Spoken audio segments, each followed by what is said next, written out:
time for a great afternoon of sports entertainment talk. You got the gram, you're good. Your opinion, man. Discussions on everything from the court to the Whenever it pops up, I got it. Business and culture that orbit the sports Eventually, man. world. The latest blockbuster trade or the societal. There we are. Can you remind me to do like an opening asset? Two Men On with your hosts, I'll make that Van pretty quick. Nunley and Fred Slug, with producer Isaiah Johnson on 90 FM and AM 610, the sports animal. It's Tuesday, Albuquerque. You know what that means? Well, that means we're having tacos. That's right. We're over at Rio Bravo Brewery. Let's go. First time in a long time because of the holidays. This everywhere feels rejuvenated. It does. Like Happy New Year. Yeah. And the Happy New Year just got happier because we're here at Rio Bravo Brewing, baby, on not just any day, Taco Tuesday. Yeah, I like that a lot. Come by and see us at Rio Bravo Brewery. And now we got some tickets. We got free tickets to stuff. So come grab some tickets from us to stuff, eat tacos, and enjoy stuffing your mouth with tacos and stuffing your pockets with tickets. I want to stuff my mouth with a beer here in about 58 minutes. Ticket stuffing. Isaiah, we're off at 6:45 today. Is that correct? Yes, that is correct. Isaiah Johnson back at the studio. What's that for? College basketball? Yes. All right. Who's playing? Do we know? No. I think the email that I read for once finally said Texas and Auburn. Yes. Auburn at Texas. At 45. Texas. No, that's a good football game. Now, how is that in basketball world? Is that also a good basketball game? Wouldn't know. Is Kevin Durant playing? No, I don't even think he'll be there. The only basketball I care about anymore is Dwight Howard and Shaquille O'Neal. Outside of that, I don't care about basketball at all. Magic Legends. Yeah. Magic Legends. What did Shaq hate him so much for? Why? Because he's trying to beat him, try to steal his shine. He didn't have his own gimmick. He showed up to Orlando where Shaq already did it, and then he tried to steal his logo, and then he went to New York, LA, where Shaq already did it, and then tried to steal his shine. Like he's Dwight Howard's a wannabe. He wannabe Shaq. Good news, Hoops fans. Auburn is the number 2 team in the country right now. Oh, who knew? Not me. I wouldn't have guessed.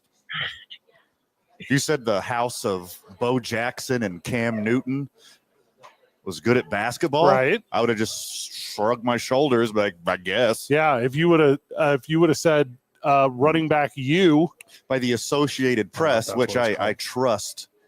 I trust the Associated Press. You should. And the voters of the Associated Press says Auburn, second best team in the country. Behind, obviously. So give them a listen. Because the number 1 team is another football program, Tennessee. Okay. For whatever reason. Let's go. Wait, hold on. Is this men's? Yes, it is men's. Okay. This is men's. Good follow up there. For sure. Because it's been a while since Tennessee was the one in women's basketball. Yeah. Iowa State, number 3. The world's topsy-turvy. Another football program, Alabama at 5. This is wild. Hey, if you can't win football, jump ship. Go to basketball. Yeah, for sure. Do it all you. And back to this Shaq thing. Thank you. Okay. Yeah, we have almost 3 hours. Just writing, but Isaiah's like, you know what? We can't even waste another second. Right that ship, Zay. I haven't even got a chance to tell people about how if they wake up like they did today, because they also took the 6th off, because for them it was a national holiday. Some people it is. Some people. Yeah. When you woke up this morning, you listened to Jeff and JJ in the morning on the opening drive, 7 to 10, and that was nice. Yes, it was. You do that every day? Yeah. That's a start. That's a good start to a day. That's what I do. And then immediately at 10 a.m., you were ready for Jim Rome. You thought, here comes Jimmy Boy. Hold on. There was not. No, you were not. Yeah, you were not in the jungle at 10 a.m., Van. No, it went straight to Colin Cowherd. Yeah, he was on, but not because he's been on in the afternoons. Yeah. Now he's on live, giving you live sports talk. Let's put a spotlight on Cowherd, okay? Out of the whole lawsuit, only thing said about him, the lawsuit that's been filed at Fox Sports by one of the employees. Yeah. Oh, the makeup artist. Yes. Yeah. The only time his name was mentioned, he was called professional and respectful. Well, yeah, he's a pro. Straight gentleman. He is a pro. Oh, yeah. When everyone else was outed in the spotlight, Cowherd, yeah, he's. Was it everyone else or just Skip Bayless? Skip, Shannon Sharp was Emmanuel Acho, McCoy. Like they all were wrapped up in the Joy Taylor sweepstakes. It seems like you're a little more well versed in this. The hairstylist person that Skip Bayless, what's the word? Propositioned. Yeah, propositioned. Is that the same lady that was doing stuff on Instagram Live with Shannon Sharp? Is this the same person? No, I don't believe the name is Michelle. All right. No, I don't believe the name is Michelle. Thank you for clarifying. I was a legitimate question. I did not know. Yeah, no, we know the lady in that video's name was Michelle. Okay, because he kept saying that. Yeah, he kept. I thought she was Irish because he kept saying, "Oh, Michelle." Now the accuser, whose name is out there, it's Nushin Faraji. What? Yeah, and this is bleep that out, Zay. I think that's a cuss word. Nope, it's not. Yeah. It's a very public name. We will circle back to this though, because you probably already heard about it, friend of the show. Because from 1 to 4, you were listening to Jim Rome. Yeah. Jim Rome was on. New time slot. He's our leadoff hitter now. And there was, for too long, a decision to have a replay of Colin Cowherd's first hour before our show, basically eliminating any sort of pool of sports talk listening before us because it was already listened to earlier in the day. Makes sense to me. But you have gone from live sports talk, opening drive 7 to 10, which is live every day, Monday through Friday. And then you go to live sports talk 10 to 1 with Colin Cowherd, who, as Isaiah just pointed out, is professional and what? Yeah. Respectful. Thank you. Courteous. And then straight to a gentleman, really. We don't know that part. That wasn't in the descriptor. You're projecting. I mean, this is how I feel. Yeah. These are my words. Yeah. Not the words of a lawsuit. You, Van allegedly, he is what you said. A gentleman. He's a gentle man. Soft touch. And then, and this is where it gets a little more interesting, more live radio, Jim Rome, 1 o'clock to 4 o'clock. And then your boys, 4 to 6:45, doing live sports talk. If you are an individual who's so fortunate to have the opportunity to listen to radio from 7 a.m. to 7 p.m., you should. 12 straight hours of live sports talk Monday through Friday. Let's go. Congratulations, sports fan in Albuquerque. KNML stands for K for Cam. No, that didn't work. Keep more new live. It stands for The L is live. Yeah, the L is live. Yes. Yeah, the K is canned, no, make live. That's what it means. Again, can is a C. What? So K would have to be keep. Oh, okay. Yeah, keep now news. News. This is good. Yeah. Keep going. Keep news more live. Keep news. Yeah, keep news more live. Yep. Sports news is the sports is implied. Yeah. Doesn't mean animal anymore. No, it doesn't mean animal anymore. Something. Yeah. Live. Yeah. What is the sports animal? We discussed this on this program. It's a bear. And we came to the conclusion that sports bear is obviously a lobo. It's obviously a lobo. Circling all the way back. Yes. So look at Mahomes with how he handles the Nebraska quarterback. I mean, you want to talk about stealing someone's flag, or even just take how Jordan took Kobe under his wing. Look at how Steph. I'm sure anytime he sees people mimicking him, Shaq's the one guy every day of his life. Yeah, Shaq's the one guy where he always, even people who aren't trying to be him, Gobert. He hates Gobert. I don't know why he hates Gobert. Or he hates France. Oh, okay. Yeah, because he's not a big fan of Wemby. He had a bad snail. Once. He doesn't like the idea that he's falling further down the top 5 list of all time. It's a bummer. Because obviously Wembyama's 1. Okay. 1A and 1B. And then we could have a discussion after that. You see Wemby, you put out a tweet. No, said, the answer is already no. No. Okay. I'm not on Twitter. Why don't you reintroduce this? Say, hey, Wemby put out a tweet. Yeah, thanks. Yeah, that will help us because the answer. Did you see something on Twitter? The answer is always no. We don't have that, and it will be forever. Yeah, we care about that the way that Dwight Howard cares about Shaq being insecure. Strike that, reverse it. I blew that, but you see where I was going. That means you care. That means it bugs you a little bit. That's why I just took it back. I strike it, reverse it. We can't fix that in post because we're live. So that's what we do on the sports animals. That's 7 to 7. That's the L in KNML. Yeah. The M is Manfred. Ah, there it is. Yeah. Yep. K is for Iskaya. Yeah. N is for Nunley. Yeah, Nunley. M is for Manfred. Manfred Live. L Live. Yeah. Yep. Got it. Well, Wemby told everyone, if you're in the area, he asked, where is the best place to play chess at? And then he got some responses. Now, wait. Met all the people. Did Derrick Rose respond to that? Because he has played competitive international chess. So it'd be a good match. All right. First of all, yes, that's tremendous. It depends how it opens, though, because if it's pawn to king 8, I can tell you right now, it's not going to be that great of a match. It's going to be pretty predictable all the way through. Well, here's the catch with that. If that's the fact, the NBA dropped the ball because Derrick Rose. They dropped the pawn. Yeah. Nice. I like it. The Bulls actually last night. It's called a knight. It's not called a bull, you dummy. Come on. It's a rook, a knight, and a bishop, dummy. I'm a little. That's okay. Yeah, I'll teach you chess next weekend. Chess joke. Okay, gotcha. So the Bulls mascot was playing chess against every single Spurs player. That's so sweet. During the opening lineups, the Spurs players would get called out, and then he would walk up to the Bulls mascot and make one move, and the mascot would respond. So if Derrick Rose was in Chicago, why wasn't Rose there?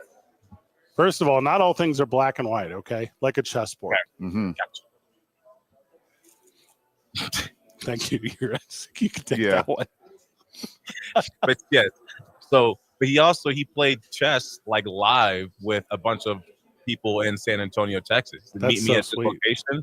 We'll play chess, and then there was actually videos, and it was raining, and he's just sitting at a table. Of course, he had some security there, but it wasn't like a whole bunch. Like a chess park table, like where it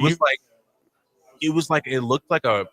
San Antonio's got a bunch of places to just sit down, hang out in the public. So Riverwalk. Talking about the Riverwalk. Yeah, it seemed like that kind of thing. And he was just sitting on a bench, and there was a table, and the fans were just playing chess with him. It must have been a big ass bench. That's what I was just about to say. Wembayama to sit there. It was a 6. Oh my god. Yeah, it was actually a folding table. It was 6x6. They brought it with them. He can't fit in any of this communal property. We have to bring our own chess bench. It's actually the table that Vladimir Putin sits at whenever he has dignitaries over. Oh, is that his ego can't fit into? Yeah, that's what it is. Okay. That was a thing. Did you have that where you grew up in Houston? Or I know you remember these if you had them. The concrete tables that had chessboards in them? I don't remember that. We had them. Houston. You had them in St. Louis? Yeah, we had them in St. Louis. I always thought that was like a New York thing. For sure it was there. It's a huge thing in New York. They have tournaments outside. Well, so ours were in parks. So I think I've talked to you about this before, but St. Louis Forest Park is the largest municipal park in the country, blah, blah, blah, blah, blah, blah, blah. Yeah, and they would like for other people to believe. It's a fact. Oh, okay. It's a fact. Pretty sure it said Central Park in the Central Park? It's bigger than Central Park, substantially bigger. Way. That's what I'm trying to say. Okay. I know how you think everything is bigger in Texas or whatever. I do not. But no, I do not. I'm telling you, this is that. I just made a reference to something in New York being bigger, and you made a cliche about the state I grew up in. So you think, first of all, let's talk about how you believe there's only one Central Park. I'm sorry, what? You're telling me every little municipality across the country has a Central Park. You know which Central Park I was talking weird. about. I confused it with Texas. Maybe I didn't Central know. Park. Oh, in the center. Is it deep in the heart of Texas Park? Is that the center? Look that up. Okay. It doesn't exist. We don't know that it doesn't exist. But here's what I do know. We had those chessboards. Mm-hmm. And it was so popular. And also it was all old heads. It was all old, always African-American. Yeah. Yeah. Always black brothers love chess. And they would post up and they'd be there all day. And then say if you and I showed up, we weren't able to play on those. We'd have to bring our own board and play on the sidewalk. Sure. But it was a thing. And then because we didn't reserve it, not because of it's race understood, relations. dude. It was just understood. Yeah. You don't get now and it was you win, you stay. Do you know what I'm talking about? It was like playing pickup basketball. So if you won, you got to stay at the table. Correct. And then that was the deal. And I don't necessarily know if I could tell you who the pieces belong to, but they felt communal. Right. I went down a wormhole, I don't know, sometime during COVID, where this chess grandmaster, this sweet old Russian or Czech lady, would like go play with brothers in like Central Park or wherever they're playing Just in New York. mop them. Yeah. And like everyone would be like so condescending and sexist. They're Mm-hmm. like, let me teach you the game, sweet old lady. These are the pawns. These are like the soldiers. And she's like, yes, thank you for that information. Mhm. Like beat him in 3 moves. Yeah. And It's like, you're a natural. How'd you do that? But also woman? their translation was weird because they would pick up the bishop and they'd be like, this is the bishop. It's like the shot caller. Okay. Yeah. This are the rooks. These are like your milk crates. Like that's what this is. Isaiah, there's a lot of Milk cultural crates? references here. That's what did I grow up in that bad of a neighborhood? Am I like always does this not translate to everyone? What, did you fight someone with a milk crate? What is a milk crate reference? Any kid on a milk crate on a corner, that's a watch. Yeah, got you there. Yeah. That's they're trying to equate that to the chess game. Okay. Culturally. Gotcha. The punchline. I'll give you that one. I'll give you that one. That's cool. That's cool. Is that where Victor Wembanyama is? That was the question we were trying to get to. Yeah. Was he in this exact environment that I am trying to think of from the movie? I don't have a movie that's shows reference in it. Something Spike Lee. Finding Forrester. Good one. Yeah. I doubt anywhere in Texas has public chessboards. I'm just gonna jump out here and make a blanket assumption that's probably incorrect. But deep in my heart of Texas, I don't think anyone plays chess there. Where was this at? It says he was on the corner square of. It was in Manhattan. Yeah. Okay. This is making more sense. Yeah, for sure. Southwest corner of Washington Square Park in Manhattan. I just had another thought. First of all, that all super tracks. Yeah, for sure. I do believe in San Antonio, they would have like Harry Potter style oversized chessboard.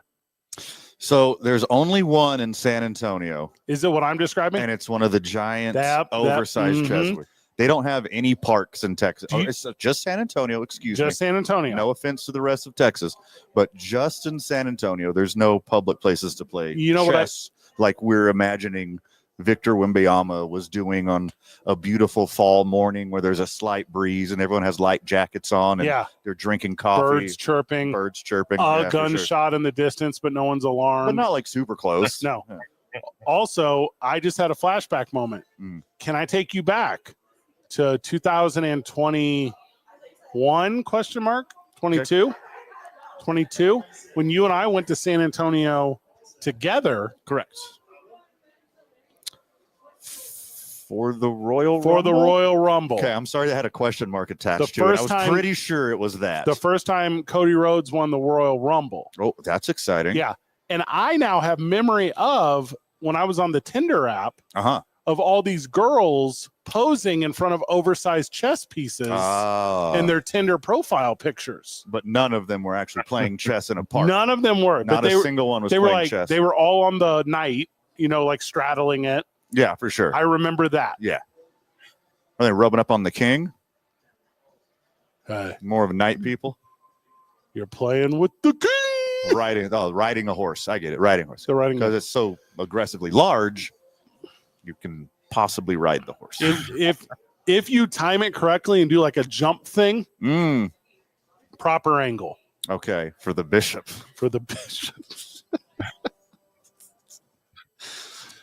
The one where I also feel like I remember, and I might be this might be theater of the mind. Okay, but I feel like I remember the entire. All right, first of all, if you're a white girl, you're on the white side. If you're not, you're on the other side. I don't know. I'm just telling you what I remember. So, San Antonio, man, you got them big Latina girls. All right, that another guy that Shaq is jealous of.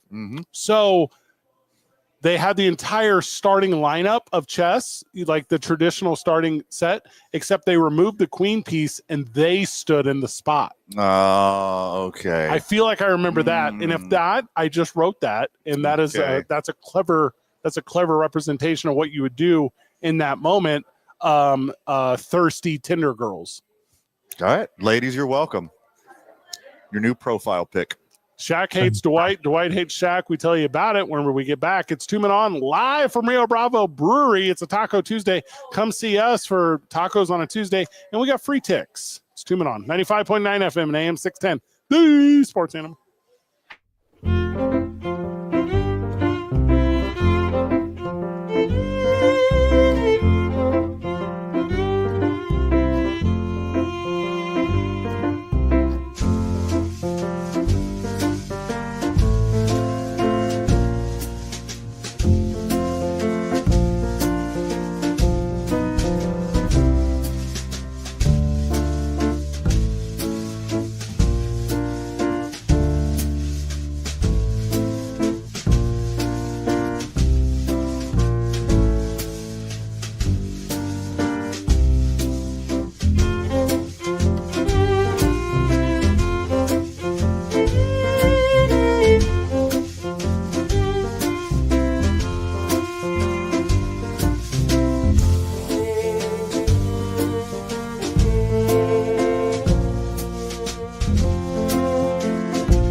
Welcome back to the program. Welcome back to 2 Men On. During the break, we ran into some new friends from Australia, Isaiah. Really? Yeah, right.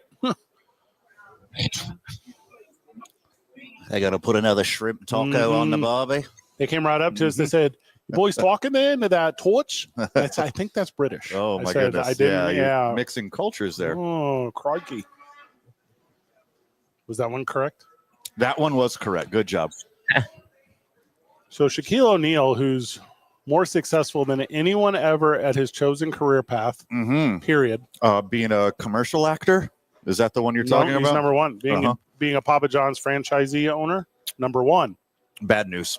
I think Snoop's number one now. He owns it? Snoop took Shaq's crown of being in every commercial.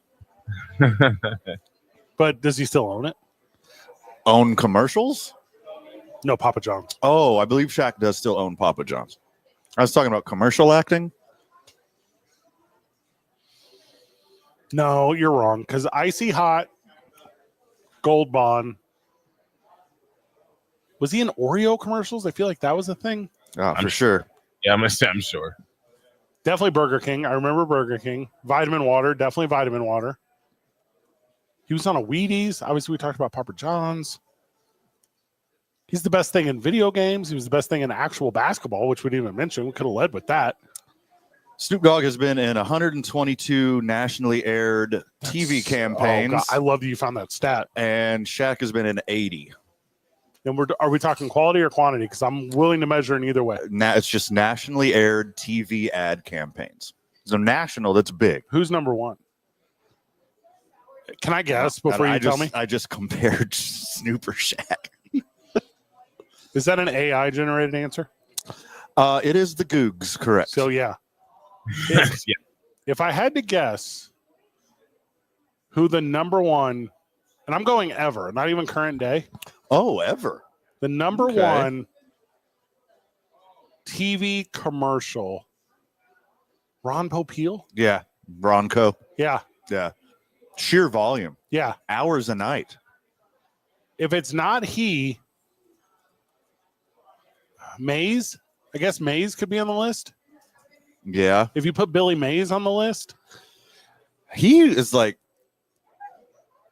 an early end, right? So, I mean, if he was more prolific, I think he might beat old Ronco. What's the name of the Mr. Clean commercials? The OG Mr. Clean?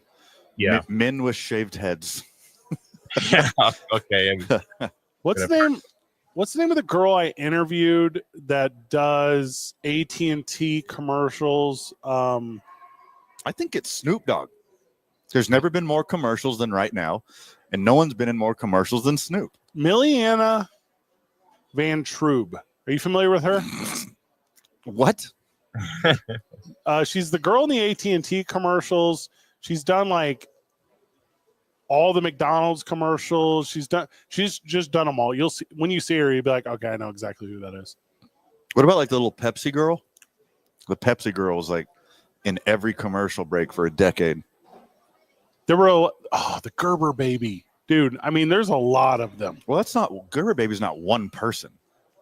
Oh, it's not. That's like Mr. Clean.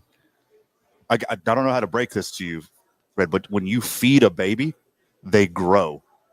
So it's not the same baby in the last 50 years. First off, that would be awesome. Not for the baby, but for like modern science. All right, update. You are telling the truth. So I thought the Gerber baby was a real life baby that they took a picture of, but it's an artist's interpretation of somebody named Ann Turner Cook. Yeah. So her. And if we're going to do like commercial icons, like it's got to be Colonel Sanders, right?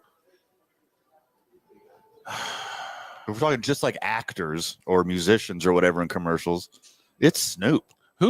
What's the name of the dude from the insurance commercial where he's like, my life is hectic, but I have this insurance?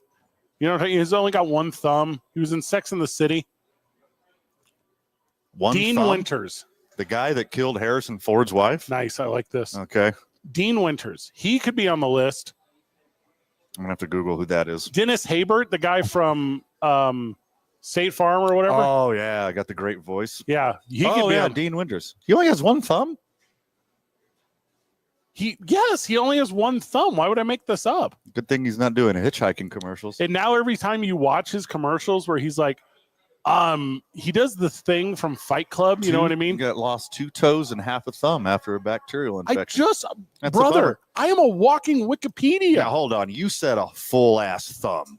He lost 2 toes and half a thumb. That's different. When you watch the commercials, watch how they cleverly hide it. So when he's like, I'm a Radic sports fan in my favorite game. He's wearing a foam finger over that hand. Oh, okay. Yeah. Or if he's like, I'm just going to do another sports one because this is like a sports adjacent show. Mostly sports stuff. I'm going to go. He goes, I'm your overenthusiastic uncle who got out of prison and got to go to his first NASCAR game. And the hot dog he's holding, his thumb is covering. Yeah. And you'll only see it now moving forward. And I've done this to you. I'm super stoked to watch this in real time because I never pay attention.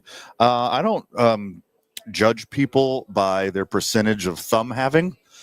So I'm equal opportunity thumbist, I think.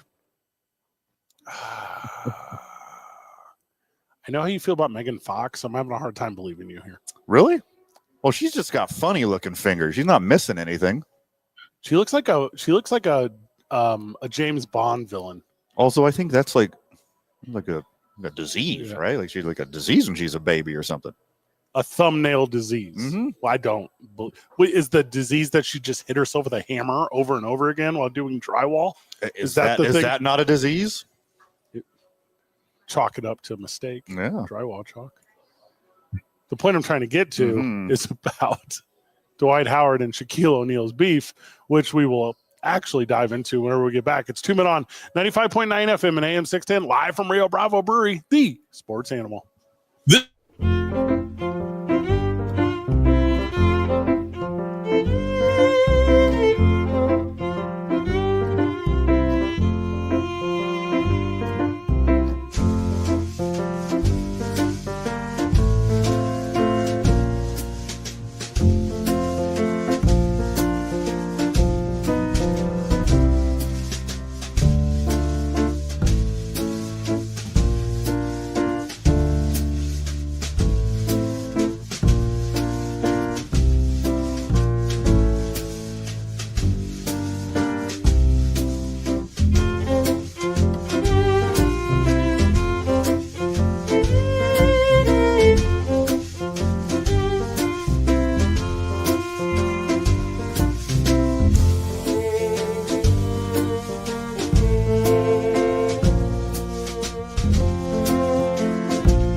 I like this song. It's Brachydactyly type D, Fred. Brachydactyly type D. Megan Fox's weird thumbs. Say it again. Brachydactyly type D. I thought that was the name of the song. Oh, the name of the band. Hello, Albuquerque. We're Brachydactyly type D, and we're here to rock your thumbs off. Now say it the way that Adam Sandler would say it, doing wiggly fingers. Oh, you get a Brachydactyly type D. It's pretty good. Thank you. It's not bad at all. I'm surprised you guys didn't. I'm sure maybe you saw it, you just didn't think of doing it. But I'm surprised you guys didn't hit on the Charles Barkley, JJ Redick back and forth. I mean, how many Twitter beefs do you want us to go over? Again, this is a 3-hour program. We got time. Yeah. Also, we're doing thumb jokes right now. Slow down. All right, now you have the audio and in the idea of it's the Isham Dental soundbite of the day, ishamdentalabq.com. Go there to their website, get the exclusive offer of free exam and x-ray. Nice. But get your arches done, get your veneers, get your replacey deals. Tell them we sent you, but go with your insurance or Medicare A and B. Scott will set you up for success. Obviously, financing, layaway, all those other things. Mm-hmm. Our Isham Dental soundbite of the day is something that Isaiah is going to introduce to us. Excellent. Yeah, so this is on TV. You know, the talk about the NBA I'm familiar with TV. We have seen TV. Yeah. Yes, and the NBA ratings dropping. It came up again, and it was the guy, Jason McIntyre came out and said, J-Mac said that? I blame the Inside the NBA crew, is what he says. They're the ones, they're trashing the NBA on TV, and that's why no one wants to watch. So this is what Charles had to say, and I guess JJ Redick co-signed with J-Mac said, and he never name-dropped Chuck. Are you actually playing a soundbite, or is this just you and Van riffing as Van doing Charles Barkley voice and you doing JJ Redick voice? Wait, well, I know we're about to find out. I know the Barkley voice is coming, but this is a sound. So here is the Isham Dental soundbite of nearly 100 combined between the two teams. 100 threes. That's right. Yeah, no, Ernie, you know what it is? It's Chuck's fault. Why? Well, because some idiot named Jason Monroe said something about then. I heard JJ Redick said something about me. JJ, you better calm down, because when you come for the king, you better not miss. Did he name you specifically, or was he just talking about folks on TV? He said something about we're the reason people ain't watching this crappy product we got. JJ. Yeah, us, like we out there jacking up 100 threes a night. JJ, I don't know Jason Monroe. I don't know who that is, but JJ, you come for the king, you better not miss. Because I can get you, brother, because I got your Lakers games. You can't hide them flaws they got. You just a dead man walking. They got rid of Frank Vogel, who did a good job. You hit him a dead man walking? You came out there thinking you were going to change things with that same ugly girl you went on a date with. Ooh. Ernie, being the professional he is, started doing immediate segue after he went after his girl. That's a bit much. I love me, Chuck. He's the most entertaining dude in basketball, but that's a reach, buddy. That's a reach. I think what he meant by the girl reference, I don't think he literally meant JJ's girl. What he was saying was you're taking that same girl that no one else was able to make it work with, and you're thinking you can do something about it. Is that girl shooting three-pointers? Yeah, a lot of them. No, I think the Lakers are the ugly girl. Hey, I'm going to tell you this. Shots fired. Yeah. And he was talking about the Lakers in general, not Anthony Davis's eyebrows. Guess what JJ said? Well, hold on. Can I actually guess? Another soundbite? Yeah. Is this another soundbite? You're going to paraphrase. No soundbites. Okay. Can I guess first? Yes. He said, Charles is a real mind for the game. He's got a legacy career in not just the NBA, but broadcasting. And, he's at a point now where instead of entertaining fans on the court, he's entertaining them in front of the camera. And I respect his input and his contributions, not just on the court historically, but off the court now as a proud partner of TNT and a broadcast associate of the league. Is that what he said? Hard disagree. No. This is what he said. He went Belichick on this one. Okay. Hey, look, we're focusing on Cleveland. Okay, that's all he said. Is that what he said? That's all. All of our attention is on our next basketball game and continuing to win basketball games. Hold on, Black Horse thing that he said. Are you ready? Okay. Hawk Tua spit on that. Dang. Oh, okay. So I didn't know the whole quote. I didn't know the whole quote. Uh-huh. All right. So those three, which one is closest? the last one. Okay. The Hawk Tuah was the closest. Told you, Black Horse. Yeah, that was the closest one. No, he gave Dark a very Horse, Black Horse. It's a dark horse. Yeah. Dark Horse. yeah It's Dark okay. Horse. He gave a very Fred and Van answer. He says, my heart rate was at 64 beats per minute when I saw it, and it was at 64 beats per minute after I saw it. I literally don't care. Yo, good answer. I prefer that one over both of ours. Yeah, that's as Fred and Van as it gets. I don't know if the Bee Gees are playing in the background if that's happening. Yeah. Also, like that's a really good heart rate. Like he's really working out, hitting his cardio. Oh, so that's a good resting heart rate, dude. That's how Chuck gets them. You know, like if Chuck is going to really even the playing field here in the off season, Ozempic. Ooh. That's what I'm saying, dude. If he trims or shaves or surgically removes all those extra LBs, no longer are people going to be able to, because that's the only thing they make fun of him about. Yeah. Like that's it. Chuck, you fat. Like, oh, okay. Not anymore. Well, I mean, who's not to say that he's on Ozempic now and he's just not changing anything? Like, maybe he's on Ozempic and like eating more. That's like, a good point. You don't know that. Well, I thought he was a Yankee fan, but he might be a Met Foreman fan. Oh, that's a good one. Yeah. Yeah. I mean, with his diet, the way he talks about churros all the time, like he's probably on his way there. Well, there's one type he doesn't have. That we know of. But there's type 2 he has. Yeah, you get type 2. Yeah, for sure. Two. We're halfway there. Yeah. He's Bon Jovi and diabetes. Wanted? Nope. Not that one. He's halfway there, buddy. Yeah, it's okay. It's not the best Bon Jovi song. How dare you? When we get back from the break, it's today's I-9 Varsity. I-9 Varsity of Bon Jovi bangers. 2 men on 95.9 FM and AM 610. The Sports Animal.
back to 2 minutes on during the commercial break. We were sitting down with Randy Baker, owner of Rio Bravo Brewery.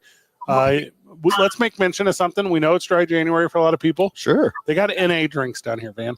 And delicious food. And delicious food. You don't have to drink when you're at Rio Bravo Brewing. You can come get some delicious food. Get tacos. If you went to the gym right now, but the resolution traffic was too long at the gym, and you couldn't get in a timely manner your sets in, and you think, what can I do instead? Come to Rio Bravo Brewery. Yeah. Eat tacos, drink NA beer. Come here, do some curls. For the curl that beer right up into your mouth over and over again. Yep, that's hot. Yep. Today's I-9 Varsity of Bon Jovi Bangers. Reach out to I-9 Sports at League Office 280 at i9sports.com, 505-312-4999. You can get that program director on the phone, and they can tell you about your opportunities, including basketball, Van. That's right. They got indoor and outdoor clinics. Indoor currently going on, outdoor registering. Their outdoor stuff is so fun. But anyways, get a hold of they will set you and your kid up for success. Same day practice, same day play. Yeah. The I-9 Varsity of Bon Jovi Bangers. Would you like to go first or last, man? You go ahead. All right. I think first, and I'm just going to take this really obvious one so that you guys don't take it. Give me Young Guns Part 2.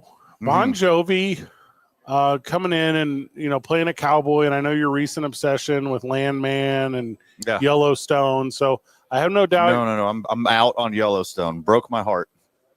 Hopefully Landman can redeem itself. But anyways, go on. Yeah, Young Guns Part 2, Bon Jovi's role in that. I think it was a banger. Okay, good one. Yep. Good one. Zay, you got one? Of course. All right, let's go. You guys know I'm cultured. Yeah. Okay, yeah, good point. Yeah, like cottage cheese. I'm going to go, You Give Love a Bad Name. Oh, strong word. The first time I heard that song, it was American Idol. And it was the last episode, and I forgot who won. It was, but the guy who was in the finale sung that, and this is after the results are in, so they kind of just can let loose in their last song, no pressure. The guy's name was Blake. I do remember that part. His name was Blake. He lost. Griffin. Jovi. Yeah. Blake Jovi. Blake Bon Jovi. Oh my bad. I know all of Isaiah's are just going to be songs he heard on commercials or Guitar Hero or like Madden. All right. First on my I-9 Varsity of Bon Jovi bangers. You know what's a banger? Owning a football team. So John Bon Jovi owned, for the entirety of its franchise, the Philadelphia Soul of the Arena Football League. That is true, yeah. That is sweet, dude. That is an absolute banger of a thing to do. He owned it with the guy who played quarterback, Ron Jaworski. Yeah. Yeah, him and Ron Jaworski owned Old it. Jaws. That dude could run. Yep. That dude was wild. All right, give me John Carpenter's Vampires, Van. Ooh. Okay. Now, this, of course, is Los Muertos, the sequel to John Carpenter's other vampire movie. So he's only in sequels? Is it because he wasn't in the first Young Guns, but he's in the second Young Guns? Is this correct? Going to notice a trend here. Going to notice a trend. Excellent. Is there? Okay. Easy one. Blaze of Glory.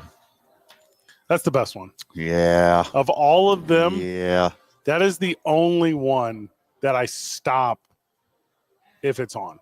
No, you know what? I hard disagree because that was like the beginning of Bon Jovi's like Karen haircut era. I like the big hair, tight pants, sleeveless shirt Bon Jovi. That's the Bon Jovi that I like. Yeah, here's the funny thing about it. When you look it up on Apple Music, I don't know, maybe you guys can tell me the reason. We don't have Apple Music, so we wouldn't. Well, just for this. Oh, any other Bon Jovi song, the artist just says Bon Jovi, but for that one it says John Bon Jovi. Correct. He did it solo. Yeah, well, he did it. It was a solo thing. Yeah. So Bon Jovi was the band. He is Bon Jovi. So are you familiar with Van Halen? Exact same rules. Kind of. You know what? You're correct. It's the guitarist named Van Halen. Yeah. Not the lead singer. But if Eddie went to do another thing, sure, he could be just Eddie on that. All right. Owning a football team's pretty cool. knowing other owners of football teams is really cool too. He's best friends with Robert Kraft. I don't know if they're massage buddies, but they're like really good friends in real life. John Bon Jovi has 2 Super Bowl rings. You know, that's wild, right? Off the air, and I just remember this. Remind me to tell you the time I met Bon Jovi, and it was with Robert Kraft. I had forgotten about that. Huh. Spaceballs. He's in Spaceballs. Did a lot of philanthropy. Give a cool $1 million to the Angel Network Foundation. It's a lot of money. He's done a bunch of all that kind of work. Got a bar in Nashville. That's pretty sweet. That's a banger of a thing to do. What would you name that? Bar Jovi. John Bar Jovi. Yeah, for both, sure. Yeah, very good. When we get back from the break, tons going on in the world of sports, including as Isaiah gets older, all of his heroes die, and Skip Bayless is dead. It's 2 Men On, 95.9 FM and AM 610, live from Rio Bravo Brewery, the sports animal.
Welcome back to the program. Welcome back to 2 Men On. Thank you for joining us. Thank you for starting the new year with us. And if you're at the gym, working out and listening to us, then is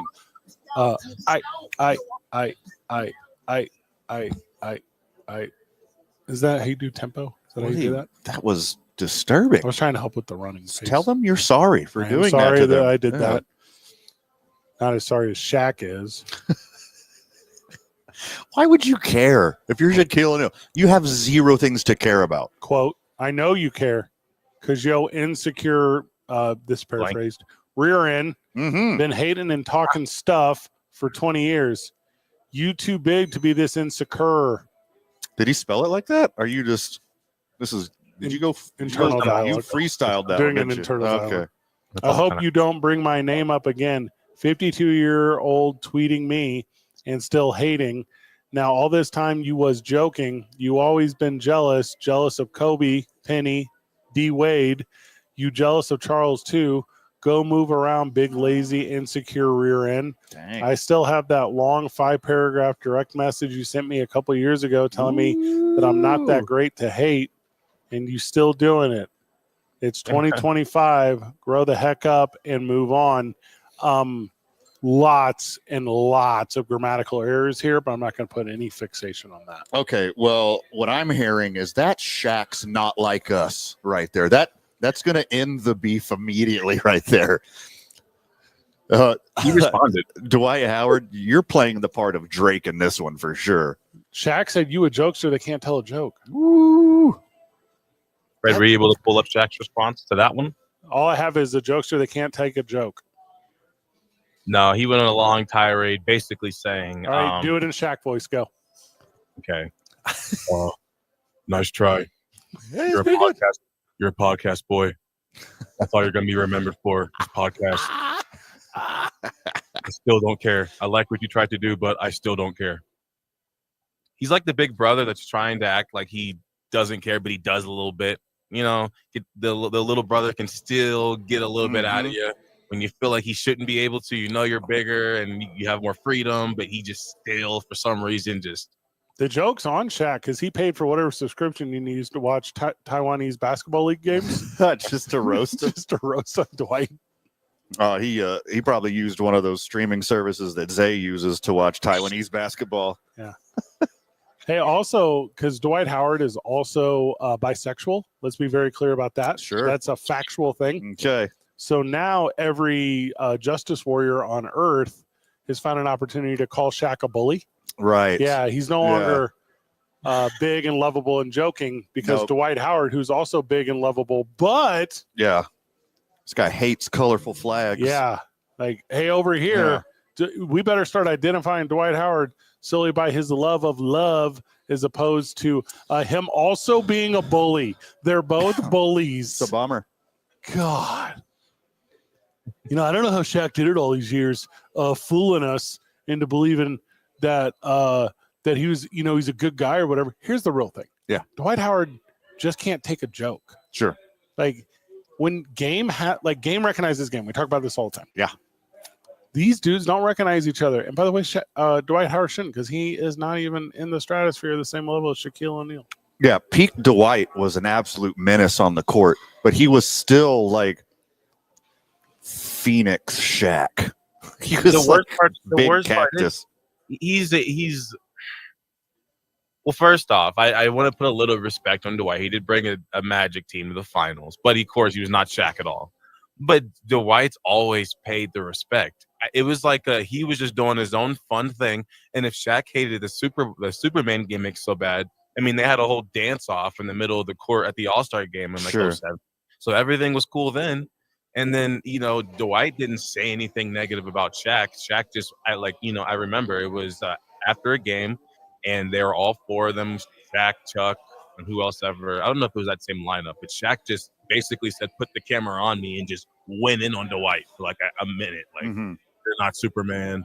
I'm Superman. Find your own gimmick. You could never be me. And it's like, whoa.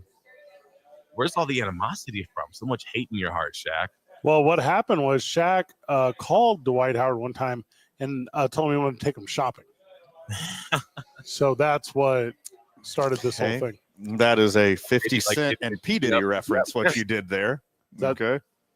That's not how it all starts. That is not how it started or how it ended. He said, hey, how about Shaq is leagues above Dwight Howard. Yeah. On court. Yeah. Like public persona. Yeah.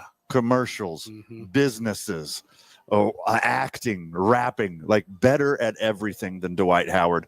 And I'm sure it just settles underneath. Did you say rapping? Dwight Howard? Yeah. Just not the dunk contest. We'll give Dwight the dunk contest. Shaq was better than the dunk contest. Shaq broke backboards. Yeah. That Dwight versus Nate Robinson, that's some families.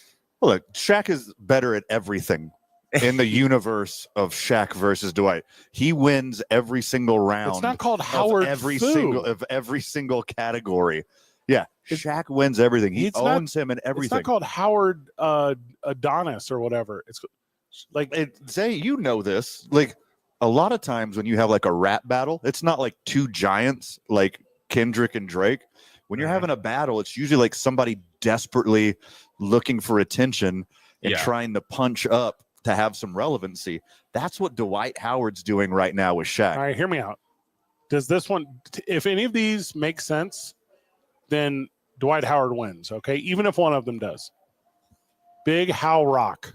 No, Big Shaq Rock. Like it doesn't like these don't. Mayor McShack, yes. Mayor McHoward sucks. Like that's not a good one. Howard Fu, no. Shaq Fu, yes. Also Big Shaqtus. Yeah. There's no Big Howardus. Yeah. That sucks. The big leprechaun. I guess it could also be Big Dwightus. Big Dwightus is actually his grinder name. No, Big Dwightus is like the transmittable disease. Oh no. Did you say Shaq Diesel? He's got the Dwightus. I did not say Dwight Diesel. Dwight Diesel? All right, hold up. Awful. Let me double D, awful. Dwight Diesel. Sounds like a product. Well, the only nickname that Howard had, he literally stole from Shaq. Correct. Superman. Yeah. He stole it from a guy who stole it from another guy. Okay. Evolution.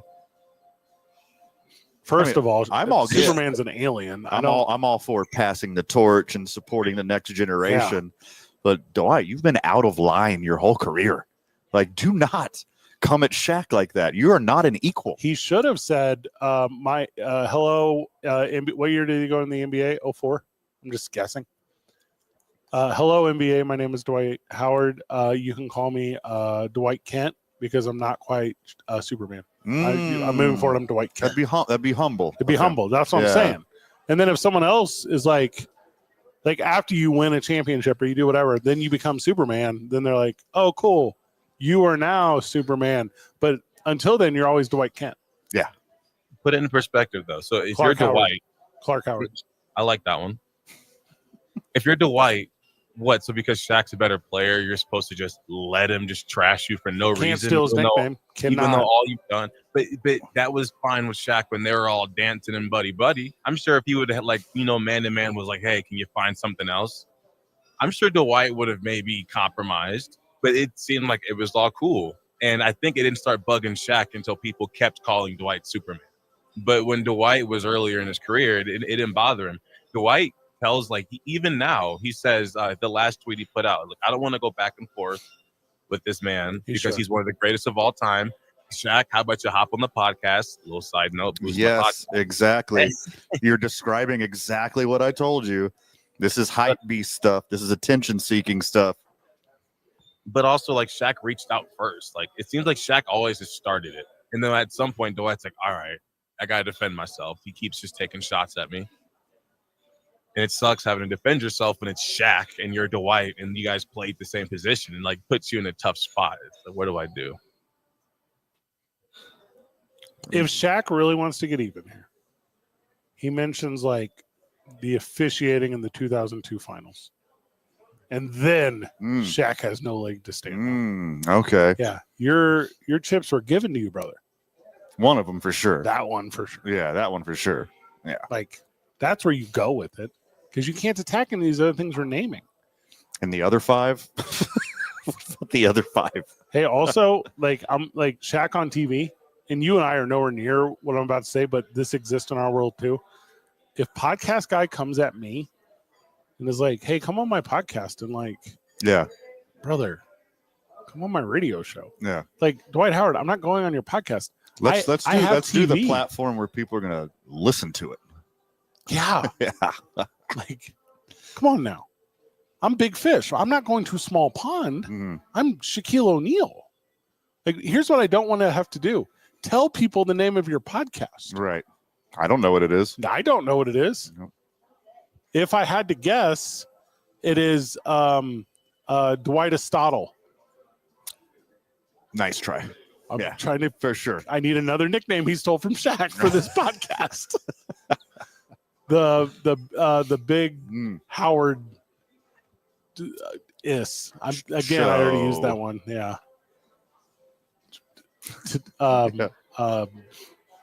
Variety show. Yeah. Variety show. Sure, you say Shaq Daddy. Shaq Daddy, a hip hop inspired stage name. So that's his hip hop name. Dwight Daddy did work in his in the nightlife that he lives. Sure. So you could go with Dwight Daddy. Hey. And speaking of the 0-2 finals, it says O'Neal gave himself after terrorizing Keith Van Horn in the finals, he gave himself the nickname Osama bin Shaq. That didn't age well. That was in 2002. Yeah, it was after. It was too soon. Dang. That's way I applaud the effort. Like it's good try. Like, damn, Shaq. Yeah. And it says after terrorizing Keith Van Horn. Yeah. He said that on a public microphone? Or did he? Was he on a hot mic? What is I don't remember this at all. I figured that would have been like a bigger deal. He actually scored 50 against David Robinson and Tim Duncan. You should have heard what he said after that. Yeah. Mm-hmm. Yeah. Yeah, when you Google Osama bin Shaq, it pulls him up. It's like as if I typed in Shaquille O'Neal. You could type in any 3 words, and if one of them is Shaq, it's going to pull up Shaquille O'Neal. But here's when you type in Osama bin Shaq on Google, it gives that name. No, we get it. It's something that I think. My point is, he was definitely public with it. I just looked up Shaq's response. Okay, well, Dwight Howard won that round for not naming himself after a terrorist. That's the only part of this beef that Dwight Howard won, is he didn't name himself after a terrorist.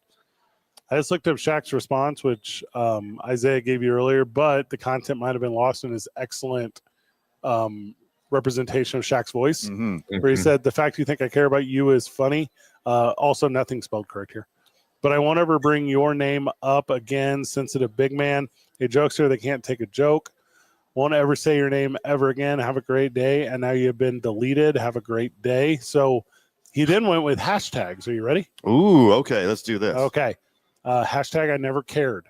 So I clicked on that, and it's all 13-year-old girls talking about ex-boyfriends. You can't go on a multi-day diss fest and then create a multiple paragraph response and then put "you don't care." You obviously very much care. He then that is what people who care do, is they put effort into something. He then has hashtag trust me, and I clicked on that one to see what the other tweets were with hashtag trust me. 13-year-old boys. And I can see how you can go that.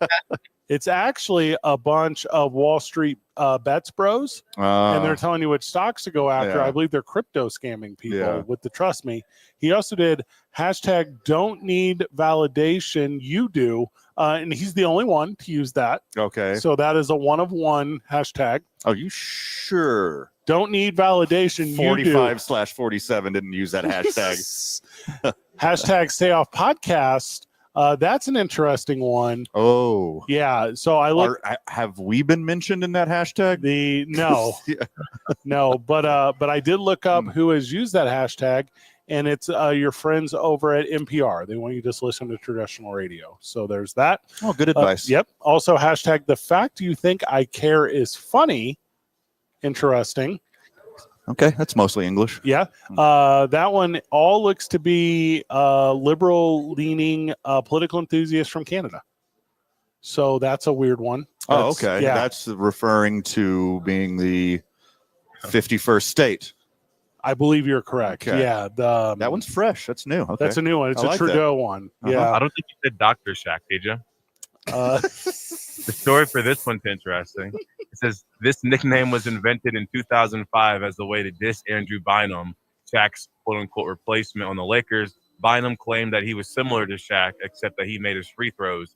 Never one to take insults lightly, Shaq responded, "Tell him Shaq doesn't," in third person, of course, "Tell him Shaq doesn't respond to juvenile delinquents without a college degree."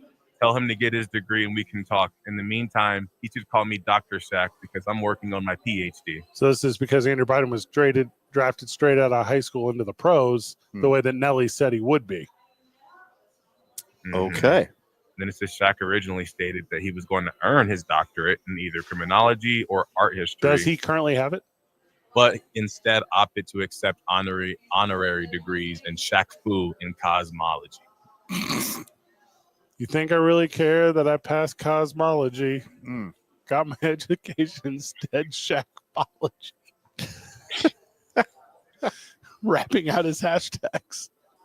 Hashtag, you got to show respect to get respect. I looked that one up as well, Van. Okay. Yeah, and it looks to be all individuals recently convicted of crimes and going away for some time. So that is apparently a pretty popular one amongst prison sentences. Oh, so they're asking to respect their personal space in prison. Is that what they're needing to respect? That is correct. And then the final one, and this one is the hashtag in the coffin, Van. Now you're the correct spelling. Oh, good job. Now you're dead to me. He's trying to hurt his feelings. He knows Dwight's a fan deep down. He's like, okay, I won't say your name ever, ever, ever again. Mm-hmm. This one is primarily, Van, obviously, Republican-leaning individuals whose daughters date Isaiah. So this is, is the end of it. Okay. So those are all the hashtags. Speaking of publicans, how about Hulk Hogan getting booed last night? Oh, my God, dude. He caught the boo bear so bad. Did you watch any of that, man? I did not. I was thinking about, like, dipping my toe in just to, like, see the big premiere of which one was it, Raw? I mean, you know that. I read the article this morning. The premiere of Raw on Netflix, they knew it was going to be a big deal no matter what. Yeah. I just wanted to see the spectacle, but I mean, the algorithm forced a bunch of stories on me anyways. So I think I kind of figured out everything that happened. I haven't watched it. Yeah. I'm going to. Okay. No spoilers, but Cody Rhodes gets beat up. Hulk Hogan gets booed, and The Undertaker comes out. Last ride? That's the big one. Hey, last ride? Is that what that is? The last ride? Let's go. Even though it should have been Phenom always, but I guess. American Badass. Yeah, so that's the one who sucks. Not Kid Rock, The Undertaker. No, that was his music, was Kid Rock for a long time. Yeah. Oh, so yeah, it wasn't Last Ride. Was it the Dead Man? Dead Man or Last Ride? Okay, so Last Ride is the American Badass. Yeah. Okay. Also, it's the branding of his podcast, Van, which I hear Shaq wouldn't go on. Bummer. He can get him. He's free now that he's not going to go on Dwight's podcast. He does puts up an Instagram image of himself. It says now taking 2025 podcast bookings. Okay. He'll get some feedback from other centers on the Orlando Magic that came after him, I think. Pedro Stojakovic reaches out and he's like, hey, I would do it. In my country, we make some dollars on podcasts, all money. You go, what? How much money do you need, Peja? Yeah. What's that other cat's name? Hidu Turkaloo? Turkaloo. Yeah, that's a big one. Big dog. Turk. A dog. No, he was not. Turkaloo? He was. Tissue Turkaloo was the fourth. He was hurt all the time. The year they went to the championship. The 1 year he was healthy. He was lights out. He was good. Big dude that can shoot from deep. Like he won that big. That was cold-blooded too. He wasn't scared of anything. Yeah, he wasn't. He definitely wasn't scared of an operation. Grew up doing a civil war. Like, of course, he's not going to get scared by NBA playoffs. It was weird when he was a kid. Grew up with bombs around him. He was a child soldier. He doesn't care. Growing up, he's like, hey guys, I'm gonna shoot my way out of here. Yeah. And they're like, on the court. Yeah. Oh, there too. Yeah. Yeah. He walked in a gym, shooter, and he's like, doesn't know what PTSD to react to. Mm-hmm. If Dwight Howard roasts one more dude on the Twitter, this is a big Shaq win. Yeah. If Shaq roasts one more, and he will, it means this whole thing's a push. Dwight cannot win. It can only be a push from here because it's currently a push. Dwight, you should have stuck to having beef with guys on Grindr. That's what he should have said. Having guys beef on Grindr is what he said? Mm-hmm. Shaq tries to do the 50 Cent thing, but he gets a little too emotional for it. But he tries to do the 50 Cent. And I think with Dwight, he'll do that. Like from now on, if they do just cut contact, anything with Dwight happens, he's going to be on it. I am a former internet bully. I'm retired. I'm recovering. I'm a recovering internet bully. Uh-huh. And I'm going to tell you how you win every internet bullying conversation. Say less. Yeah.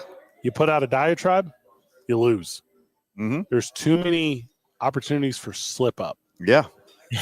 Post and ghost. 100%. Yep. You walk up to a whatever it is, the whole thing. It can be, you ever see one where it's like a tweet and then there's 1,000 replies, but 500 of them are the guy who originated the tweet? Yeah. You know what I'm talking about? Never. So you just put no you, and then you leave forever. No, you put star THEIR. Yeah. And then you never go back to it. TL. On me. That's a fact. A guy did that to me like last week. EA put out a tweet. They're like, rate this game. And the guy puts on there, he's like 5. There's not enough way to make coins. And I said, I win plenty of coins by winning games. And he put the Conor McGregor gif of like, who is this guy? Who the blank is this guy? And I said, imagine asking who I am when you have a dragon as your profile picture. And all he said was blocked. And blocked me. And I was like, dang it, he got me. Yeah, but you love dragons, dude. It is wild to me how much you like dragons as an adult. Well, I'm not a big dragon guy. That's not true. We know you are. Mm-hmm. Bruce Leroy over here. Mm-hmm. That's a good one. The last dragon. Bruce Leroy Jenkins. I had one more joke, but I feel like I've really saturated this. It's one. okay. This is my thing. Coming hot and heavy on Dwight Howard. 2 men on. A bunch of other dudes. 95.9 FM and AM 610. The Sports Animal.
back to 2 Men On. We're live at Rio Bravo Brewery. Thank you for spending 12 hours of live radio with us, not just today, but every single day. As you can get the opening drive 7 to 10, Colin Cowherd 10 to 1, Jim Rome 1 to 4, your boys 4 till 7. And then, of course, we bring you live overnight CBS sports programming or live broadcast action like tonight's basketball game is the University of Auburn is going to play the University of Texas in the kind of Red River rivalry. Is it? I don't know. I was trying to hype it. Alabama versus Texas? What's that? There's got to be something that separates those. Not culture. That part of Texas, the culture is different. Yeah. The closer you get to Arkansas, the more it's like Arkansas and Alabama. Yeah. Yeah. Northeast of Houston is a different Texas. Yeah, very much. Very different. Yeah. In a good way? Go hang out there. In an Arkansas Hey, go way. hang out there, Isaiah. Yeah. You tell us. Go on. I'm like Django. I fit in. It's he was in a tough spot for a while. Mhm. Why not? Yeah. Not trying to correct your memory of the deal. Get yourself a Christoph Waltz. Sexual battery. That is what your hero Skip Bayless has been accused of. Oh my gosh! Breaking news: the Cowboys deny the Bears from interviewing Mike McCarthy. Oh, we're sorry for you, buddy. Yeah, we'll come back to We're that. very sorry At, for you. 6 o'clock hour, Isaiah cries about the Cowboys. Nushin Faraji, who filed the lawsuit in the Superior Court of California in Los Angeles County, accused FS1 Executive Vice President of Content Charlie Dixon of groping her and accused Fox host Joy Taylor of creating a hostile work environment through discrimination on the basis of race, national origin, and disability. That's a legal term. The lawsuit also filed against Fox, Skip Bayless, Dixon, and Taylor. Faraji is suing for sexual battery, a hostile work environment, failure to prevent harassment, negligent supervision, hiring and retention, retaliation, and wrongful termination. The short of this is she believes she was fired after Skip Bayless. The number I heard was $1.5 million. Heard that as well. Which is a crazy high number. Agreed. That Skip Bayless offered her for sexual intercourse. I don't think you're supposed to do that. I'm not a legal scholar, but I don't think you're supposed to proposition people for money for sex. Hold on, let me Google this. He did it multiple times, including offering her $1.5 million to do so after she shared a cancer scare experience with him in hopes she said he would stop the inappropriate behavior out of pity. Oof. She also accused him of verbal harassment, inappropriate physical contact during haircuts. He would give her, this is weird. He would give her lingering hugs after each haircut, putting his body against her own, pressing against her chest, and then begin to kiss her on her cheeks, the lawsuit states. Oh, God, okay. First off, gross, dude. I hate to paint with a broad brush here. Skip looks like the type. It's always exactly. He looks like the type, it's right? Exactly who you think it would be every time. Stephen A. says that he said he's known Skip a long time, and of course everyone pulls, that's not the guy that I know, and he says he doesn't, he understands that, but he says that Skip is somebody that it's hard to get him to give up $5. So he says that it's really hard for him to believe that he would offer $1.5 million. That's a whole different accusation that was made. Yeah, Stephen A.'s like, Skip is the cheapest guy I know. So he's like, the fact that $1.5 million was apparently offered, he says he finds it really, really hard. That's the part of the story that he doesn't believe. Yeah. Everything else is true. Well, he said more. There's no way he said 1.5 million. The rest, honestly, classic maybe. Skip. Guys that don't condemn this stuff are guys who are also walking an adjacent life. Mm-hmm. So he has done weird stuff too. Yeah, I mean the loudest opposition is usually cousins. Like you've done something along the same lines, right? Because you smell your own, you know your own. Yeah, I don't like it. Like none of it is. There's zero positives, right? Literally zero positives you can take away from this. Mm-hmm. But I'm going to try to create one. Okay. Fox could fix this. Like they could, well, to a degree, they could lessen the harm that was done. Yeah, that would help. That's a big one. Yeah. Will they do that? I mean, Michael Irvin's still on TV. I mean, your level of fame and success is directly proportional to your level of punishment. And I don't think Skip's on that level. He's not on that level. You're not enough on that level to where you can get away with this kind of stuff. Isaiah, you're not loved enough. You're not famous enough. You don't generate enough money for the parent company to get away with this stuff. Isaiah, does he do anything currently? Is there like a media thing he does? Skip, yeah, he's got like everybody else. He's got the YouTube show. It's not doing very well. I'm sure the views are sparking up now. Is it all like? Has he done one since this stuff came out? Yeah. Everyone involved in this at Fox has shown their face as if nothing has happened. Joy Taylor's on TV. Emmanuel Acho, LaShawn McCoy. Bless you. Skip put up a show. Who's Joy Taylor? I don't know who that is. So Joy Taylor, she's the girl who was the host of Undisputed when it was Skip and Shannon. And the lady who's putting out the lawsuit says that Joy was sleeping with the CEO of Fox. Yeah, slept her way to the top is the accusation. Yeah, slept her way to the top. And then she also says that her and Acho were sleeping together. And that she was doing that so that Acho would let her be on the show.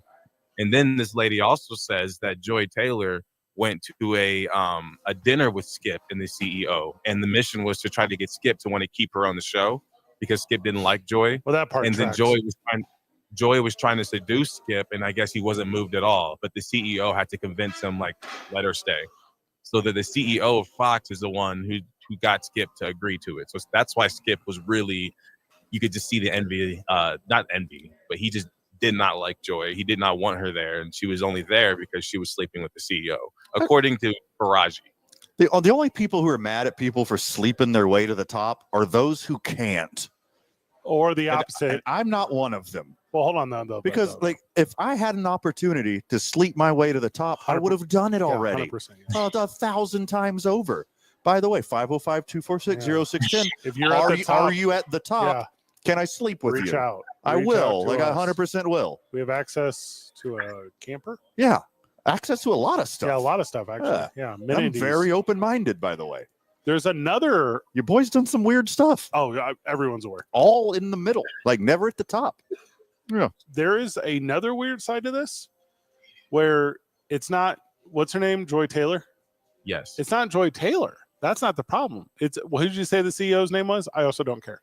Yep. Yeah. He being Skip Bayless is upset that he wasn't able to hold that position of power to have someone sleep with him to it. Yeah. He wanted to be able to give away that position on TV for positions in bed. But according to Faraji, they went to a dinner, and I guess that Joy was more advancing and like flirty with Skip, and he was like not amused. So he only wanted Faraji. I don't know. That'll get dismissed. It came out of Joy's mouth, I'm sure. I bet you she recorded all this stuff because you know how like hairdressers are. And have you ever like? Yeah, sure. You know exactly what I'm talking about. I do. And so I've been to like the ones where it's like WWE or whatever, right? And I'm in the back, or NWA or whatever. That's really the only TV I've had a ton of exposure to outside of like regional ESPN stuff. And those makeup trailers are like, there's so much going on. Like you walk into those and there's so much stuff in here. Shoulder to shoulder. You can't get in there. You could put up a little cami boy. You could put up a recordy boy, and you could have Joy Taylor like giving the tea. You know what I mean? You could have the too long Skip Bailey hug. Yeah. You could have all of that stuff right there easily. Here's another layer. Sparagi also says that her and Joy talked about this, and Joy was basically saying, yeah, I'm sleeping with him to get to the top. And then Joy says that she was planning to do the same thing. Start a rape case. Yes, she was going to start a case on the executive. So what that makes me believe is if you guys were having that conversation, that then opens up, okay, so Joy told you that, yeah, I'm doing in this and I'm going to end up suing. So this lady now has put out a lawsuit, but hers is 100% authentic. And Skip and everybody else just seems bothered. All allegedly. And everyone just seems unbothered. Well, that's what I'm saying. Like, if you're a makeup artist, like everything you're saying is what you're saying, and I get it. Mm-hmm. But if you're a makeup artist, because they're different than talent, they're different than, and they run in different circles and they get different advisement, and they, you think you're going to end up doing extras on a movie, and you end up as the whatever signature full-time role was for on-air talents, blah, blah, blah.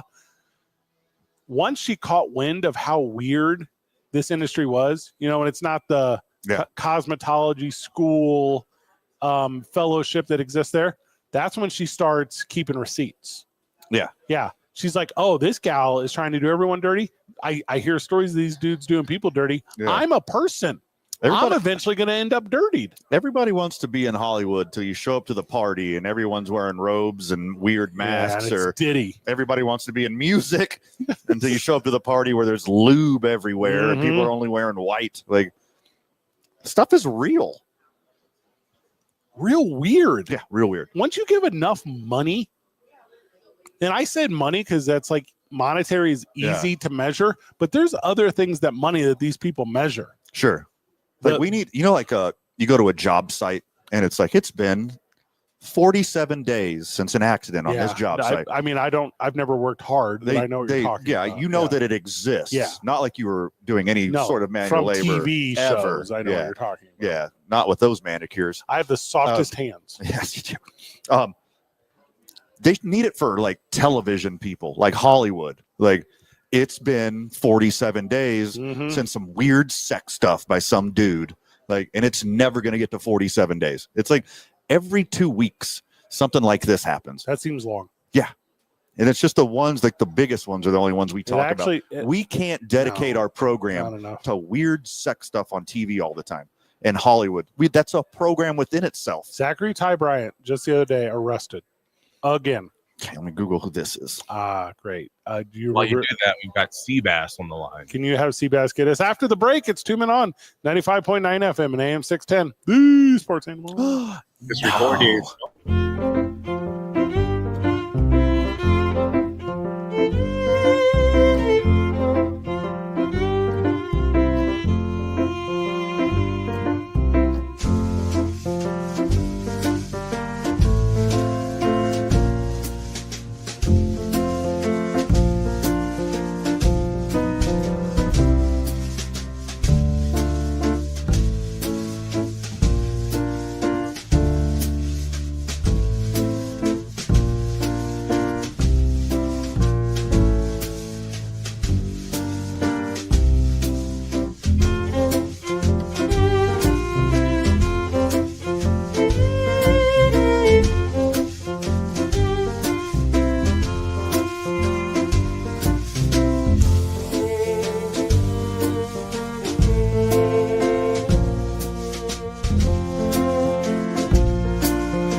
Welcome back to the program. Welcome back to Rio Bravo Brewery. Seabass joins us.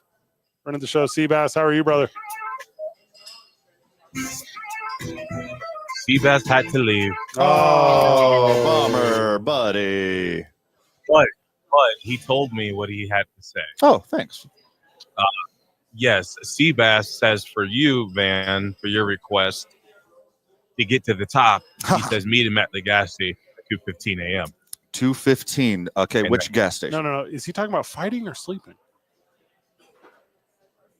That's a good question. Yeah. Okay, you got to clarify. Yeah, we have to Sleeping clarify. So you took very poor notes. yeah, now 2:15 a.m. or p.m. Which gas station? I don't know which gas. He told me this when he gave me his name. So he didn't give me the gas station specifically, but I'm sure he might call back and clarify. Now, yeah, please do. Also, which job? Which career field am I going to the top in? That's a good point. Am I sleeping with him? He's like a gas station manager or something. The petrol top. All right. If it's like a truck stop, now we're talking. Loves? Yeah. Buc-ee's. That's a good gig. I'd run a Buc-ee's. Little birdie told me one's coming to town. Did I tell you guys about this? Heard the same thing. Okay. The location is good, not great. I don't know what you heard. But it's northbound. How about that? Okay. Yeah, that's what I was hearing. Yeah, I mean, it's going to be a destination. North, southbound. Yeah. Cool. Also, it's the illusion of choice in the trucking world. Loves and Pilot, same company. Same company. They're the same company. Yep. It's not one is better than the other. Travel America, I think, also the same company. I don't know that for a fact, though. That I just made that up. Also, Seabass, thanks for the offer. I appreciate it. I would have got him before the break if it was something like that. I was ready to have like a legitimate sports talk conversation. Oh, okay. Not just sleeping my way to the top conversation. The top of what? That's what I'm asking. You need to clarify what top I'm sleeping my way to. Also, 1.5 million will do it easily. Like way less than that. It's weird how many people are willing to live that life. I mean, I'm talking just the once. Like, I'm not making a career out of it. Like, once you get to the top? Like, you know how... You know how rare the pretty woman story is? Like, you just get it. You get your money once, you get your payday, you go get that bag, then you retire. And you run a Buc-ee's. No one wants to run a Buc-ee's, dude. There's How a dare you? There's a bunch of problems you don't think about having to deal with that would come with that. Like the little things. Like you're at home and you get a phone call at 3 a.m. that the pump's broken.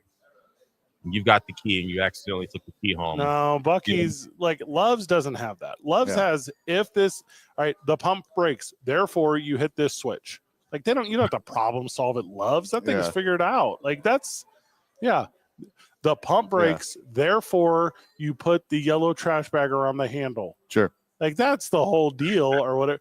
The pump breaks, therefore you call Van's pump and grind repair or whatever. What'd you call it? The pump and dump factory? What'd you call it? The Post and Ghost? Yeah, is that what you call it? Sure. Yeah. The gas to pass, or what'd you call it? You had a cool name for your company. My potential truck stop that I'm going to own probably 2:15 this morning. Is that the one we're talking about? That's what we're talking about. Yeah. The name TBD. Yeah, the Vans station creation. Not your best work, but passable. You want me to try another one? Passable. I like Van Nuckies. Van Nuckies. Van Nuckies.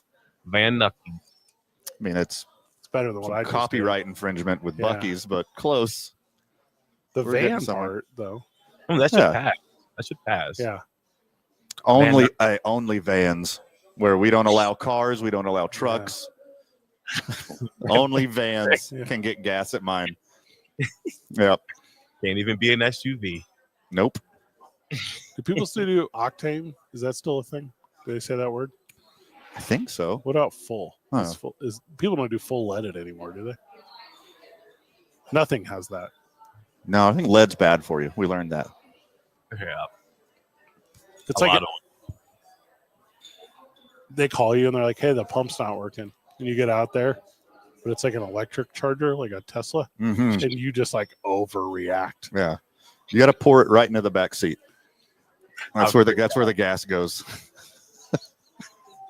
You go, what is this? No, you fill up your trunk with gas, and then it soaks into the Tesla. That's how you do it. Go ahead. This is a bad idea. It absorbs the energy, extracts It does. the energy from the gas, Well, filters out the rest, drops under. I don't really, Cybertrucks blow up all the time. Not ones with fireworks in them. Yeah.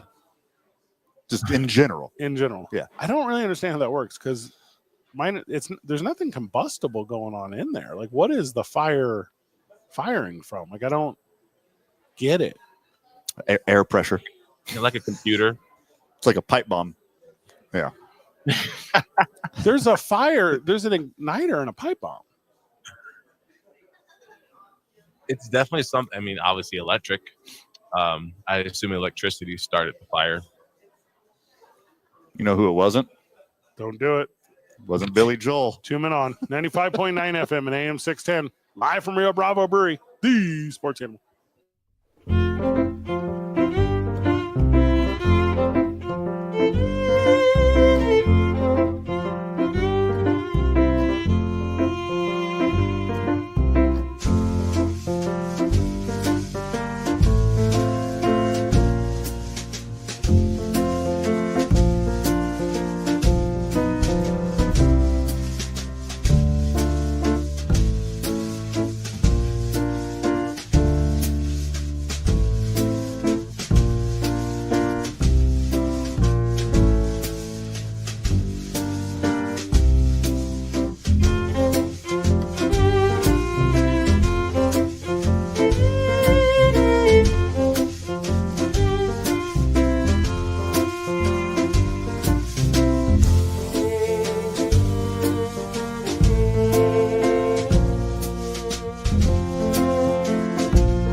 2 Men On. We're at Rio Bravo Brewery hanging out on a Taco Tuesday. Yeah, baby. We told you at 6 o'clock we let Isaiah overreact to something Cowboys. It is now 6 o'clock. You have been listening to, if you have been listening all day for the last 11 hours, the continuous live radio here on The Sports Animal. The opening drive, 7 to 10. Jim Rome, 10 to 1.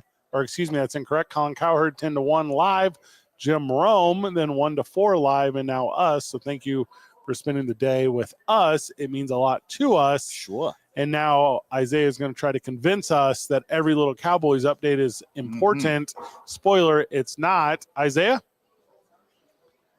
So Jerry Jones, he comes out originally and says that he will let Mike talk to other teams. Okay. The Bears asked. Mike McConklin.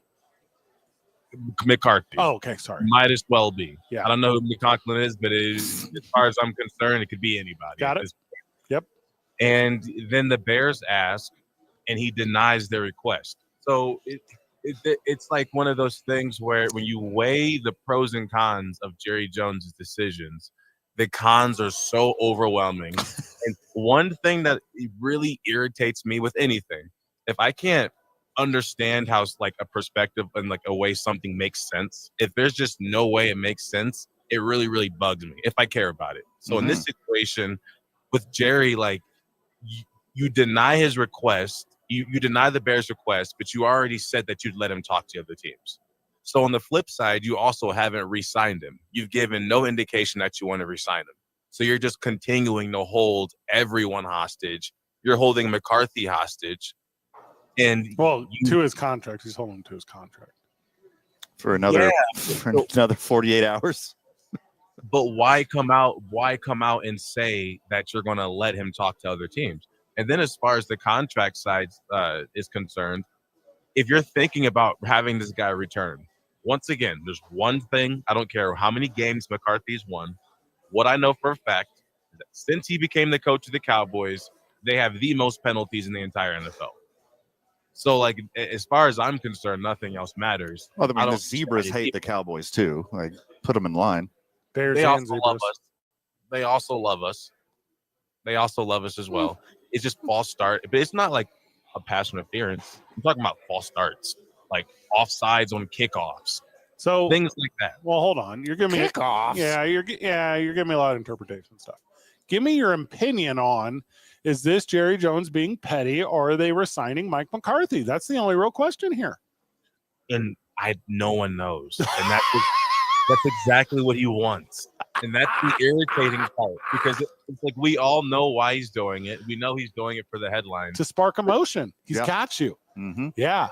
Yeah, this is called Munchausen. Now, if he does this and fires him, and it's all great. It parlays into a great thing. We're all happy. It's like, you're on edge for something, and then you get what you want. And it's like it feels even better because you were worried. No, oh my God, you business inept sports fan. Here's the truth. He doesn't want to see an offer from another team, because right now in Jerry's universe, he can say whatever the value is, and that's the value. And then so he's scared to raise prices. If I'm the Bears, that's the only reason I'm calling. That's the only reason I'm calling whatsoever. Because they get it. And then Jerry can say, and this is realistic, he will say, hey Mike, take this deal or you're gone. Yeah. And then if he leaves, then he can say, he never wanted to be with us in the first place. He's not like, it's all about positioning.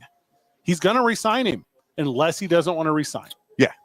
And I think the only reason the Bears want to interview McCarthy anyways is like the Rooney Rule thing, because you have to interview a walrus as well. That's not correct. Yeah, sure it is.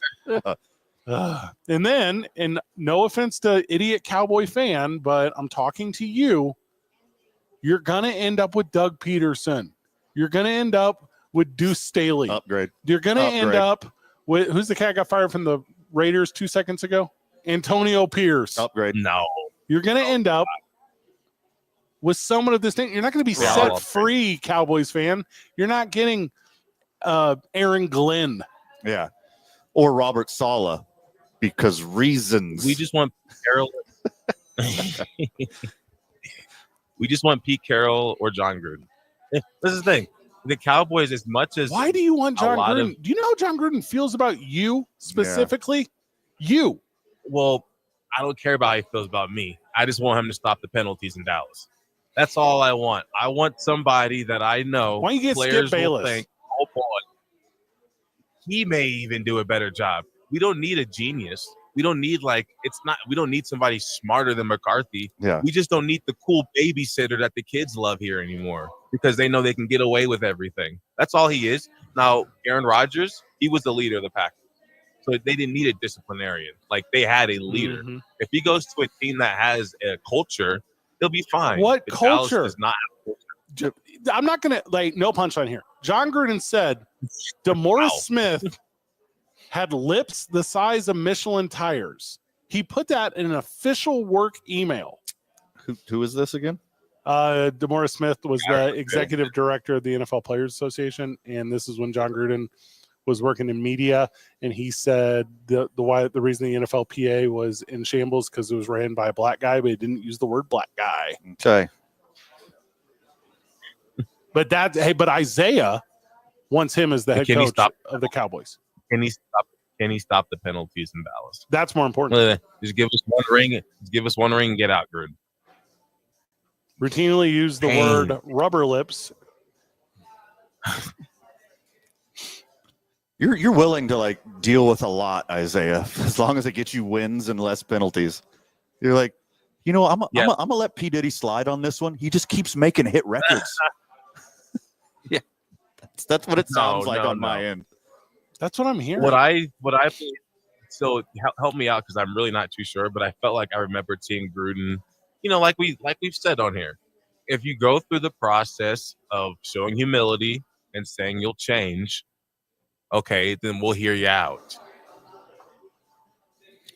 Also, hear me out. For all of his ineptitude as a GM, he's good at business. This is a good business tactic. He's playing keep away. He's making them want the item more than they previously did. This is a good tactic. It is a good strategy. You tell them no, they come back with another offer, they ask again, they ask again, they ask again. It increases demand. This is basic old school Smithian economics. This is smart on his part. Also, why does idiot brainwashed Cowboys fan think that Mike McCarthy wants to go back to this terrible sitch? Yeah. As soon as his contract is up, he is excited to go be the best coach in Chicago Bear history since Mike Ditka. He is excited about that. Good. That Dallas Cowboys job is not a dream job like most people think it is. No. Yeah. If you can make it happen there, it's equivalent to LeBron winning in Cleveland. Like the amount of drought that is fulfilled. You can't even imagine it. That's how unlikely it is because you can't even imagine the Cowboys actually winning the Super Bowl. But if that happened, number one, everybody involved in the NFL makes more money. And the NFL, the ratings, ridiculous. Dallas wins it. The Super Bowl would be the most watched since maybe 96. Every year it is. I mean, especially with the Cowboys, he's got a point. Like, this is true. No. For all their ineptitude, for all the silliness that's involved with the Dallas Cowboys, they draw. They pull. Zay is right. It would be like the most watched Super Bowl of all time. It's not comparable to LeBron and Cleveland. Cleveland has one championship with LeBron. There are 3 coaches who have won championships in Dallas. Keep in mind, Tom Landry was a long time ago, and Jimmy Johnson and Barry Switzer. Now, hold on. Jimmy Johnson, also a long time ago. Also Barry Switzer wasn't born. That's how long it's been. But Cleveland, when they were losing, it wasn't the theatrics and the amount of laughing stock that the Cowboys have been.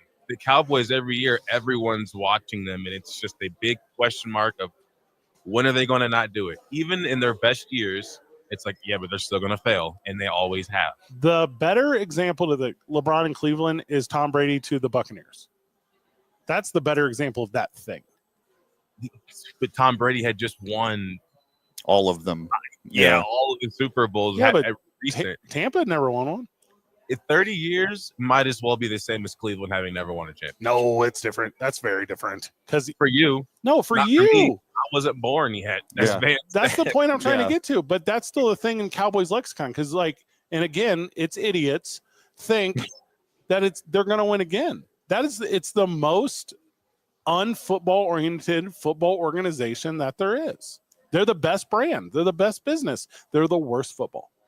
But as a fan that wasn't born, for any fan who can't remember the Cowboys winning a championship, no fans can. It was so long ago. As far as we're concerned, they've never won one. So, we've gone through more than Cavalier fans go through. Like the Cowboys have actually given us reason to believe winning 13 games in seasons, winning the NFC East multiple times, and then just failing and failing and failing and failing and failing. If they had a coach who actually brought a championship, it would be Cubs winning their first in 100 years.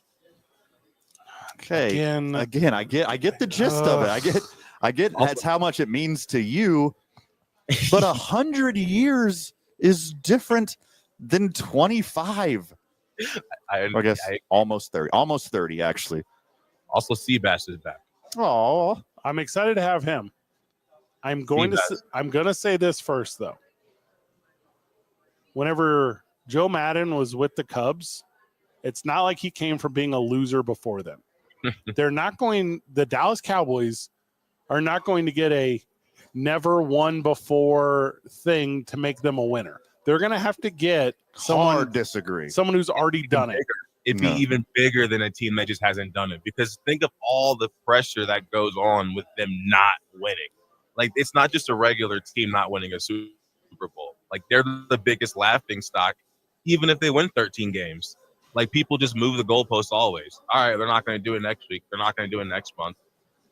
What do you say move the goalposts when you mean they're always correct? They haven't done it in 30 years.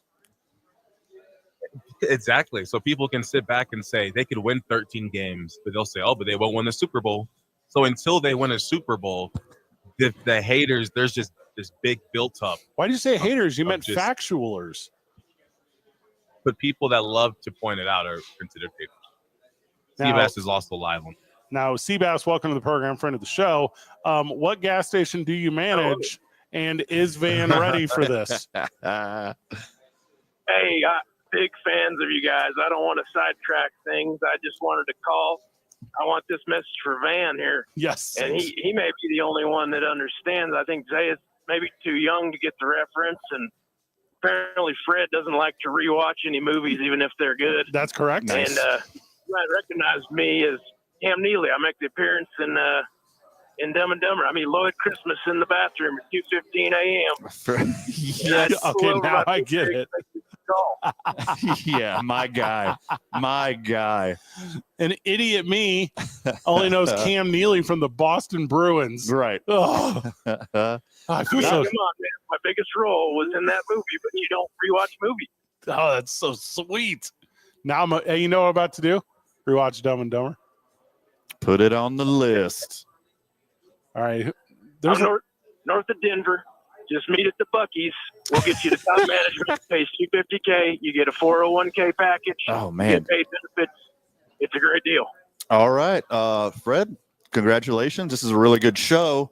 This is my last show.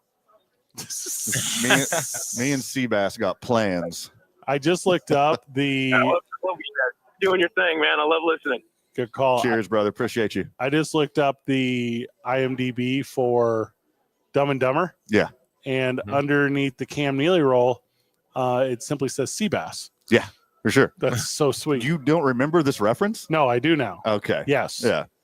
How about Bruce Wayne? Bruce Wayne's going to join us. Yeah, if it's about the Cowboys, you're about to be upset. Welcome to the program, friend of the show, Bruce Wayne. Then I guess everybody's going to be upset. It's been 25 years, and the 49ers have been 26 years. So the 49ers irrelevant? And it's actually the Jets have been, 50-some years? So they irrelevant to it, but I mean, they made it to a lot of AFC championships.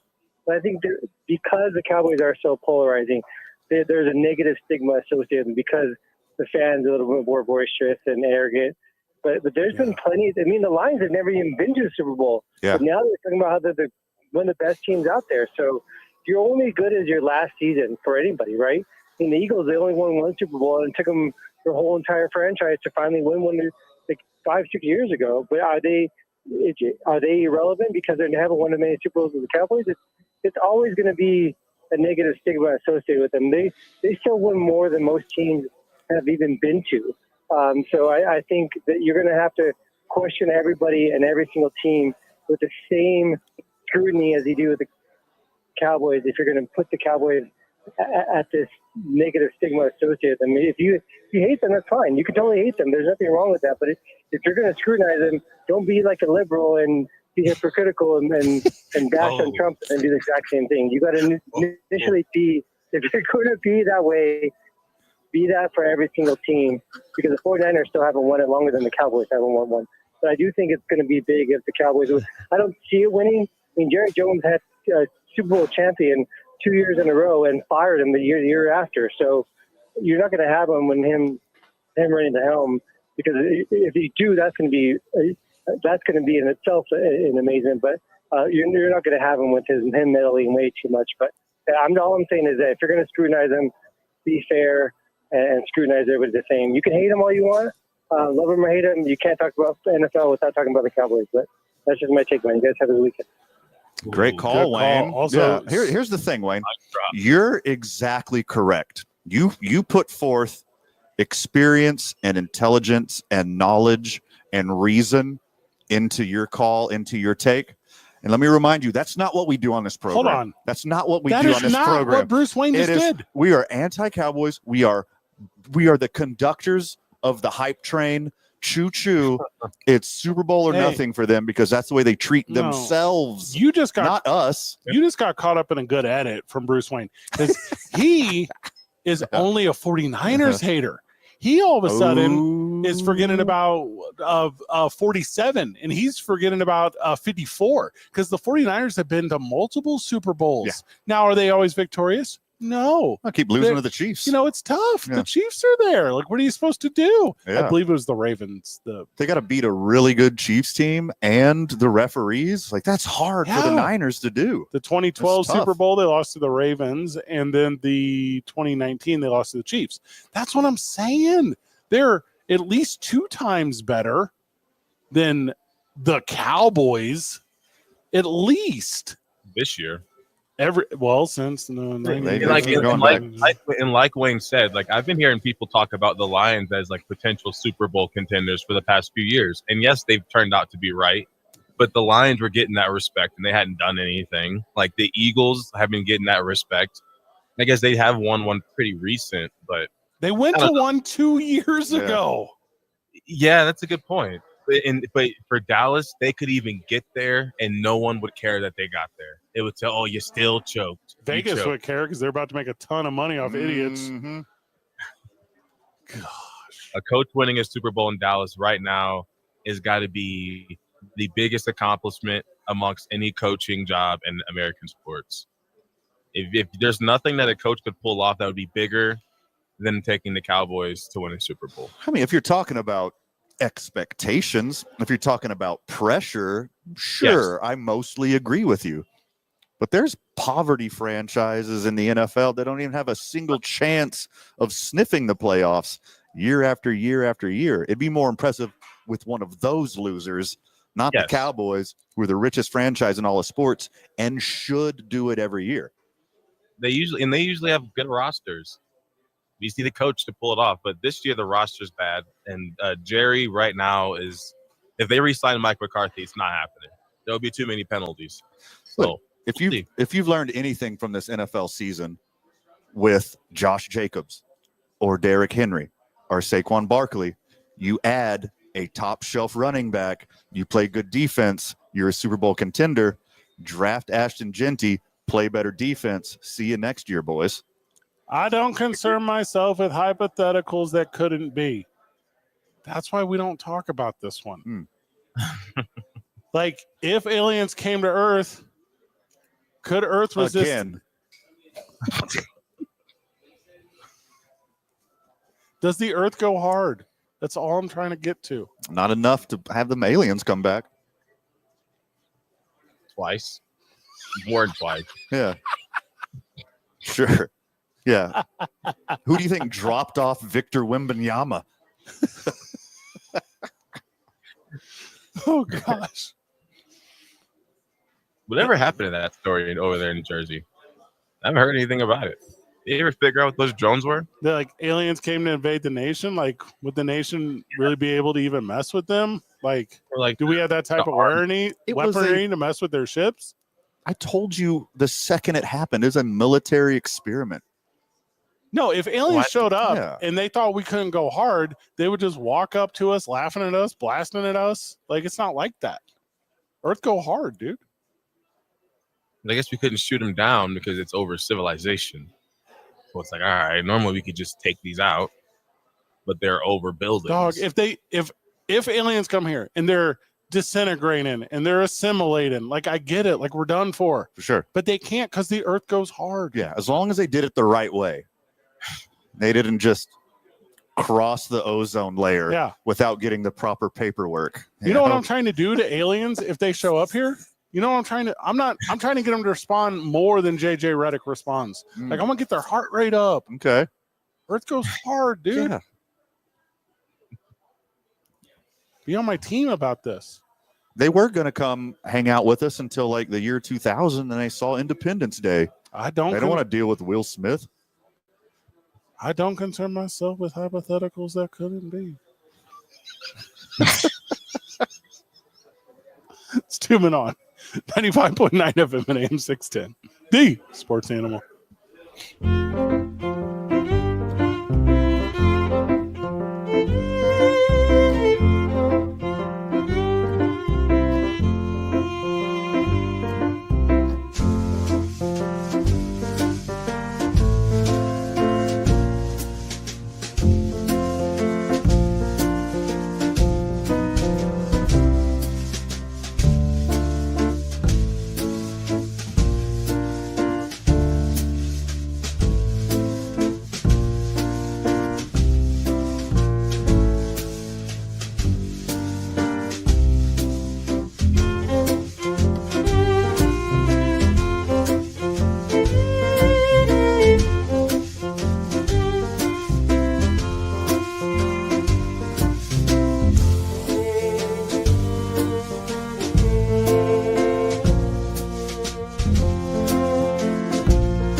Welcome back to the program. Welcome back to Two Men On. We are live at Rio Bravo Brewery.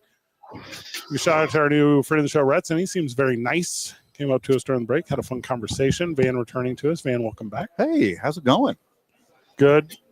I snuck in some Little Dicky lyrics. You did. I was impressed. I appreciate that. I had to Google them because I didn't know exactly what they were. It's been a minute. Pillow Talk is good. Everything he's done is good. He kind of gave up. He got that like TV money. Yeah, he got TV money. And then he took a break, at least. The Jewish Elvis, you call him. Never said that. You keep putting words in my mouth. Call him the Jewish Elvis. Never once done that. The Las Vegas Raiders have fired head coach Antonio Pierce. Saw that coming.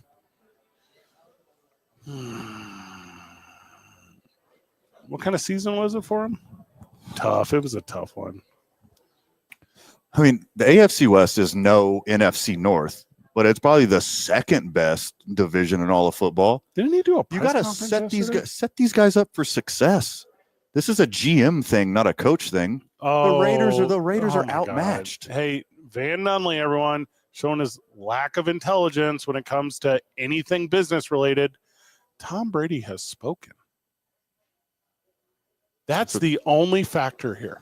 You can't come out of retirement when you own the team. Tom Brady will not be the quarterback of the Raiders next year. Oh, I can tell you, I keep telling you that. Bruce Arians. Bruce Arians will be the quarterback? I tell you something you guys didn't think of. Antonio Pierce gets fired, right? Tom Brady he's going to be reportedly in the interviews for the new coach. Of course he is. So you're telling me Tom Brady. Now, who beat Tom Brady in his undefeated season? Who actually got him twice? Are you talking about Antonio Pierce on the 2007 Giants? Yes. Yes, I'm very aware of this. I'm putting this into perspective that Tom Brady had to say on if Antonio Pierce was fired, and we know Tom Brady still he doesn't like the fact that they lost that game. I think that he found no reason to say, oh, let's keep him. The guy who beat me and ruined my undefeated season. That's literally what I'm saying. He says, I want to give this job to my friend Mike Vrabel. That's what this is. Hot commodity this offseason. Yeah.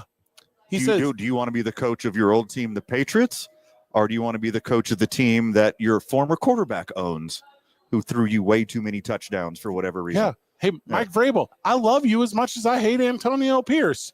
And that's a love letter written by Tom Brady. Mm-hmm. Or Shaq. Oh, yeah. I didn't think about it. It could have been Shaq. Ghost wrote his hate mail. He gone. Also, and I'm not trying to be this guy, but I heard that Tom Brady sent a hitman over to David Tyree's house. He's going to get them all. How'd that go? Is David Tyree okay? I haven't heard from him in a while. Somebody check on him. That would have been big news. You know, this hit has Tom Brady's fingerprints all over it. Mm-hmm. Not literally, metaphorically. Yeah. What's the other cat's name? Victor Cruz slept with his wife. Ooh, yeah, wild. Got him. Wild. Got him. Put him on. Yeah, open up that playbook, Skip. This is how you do it.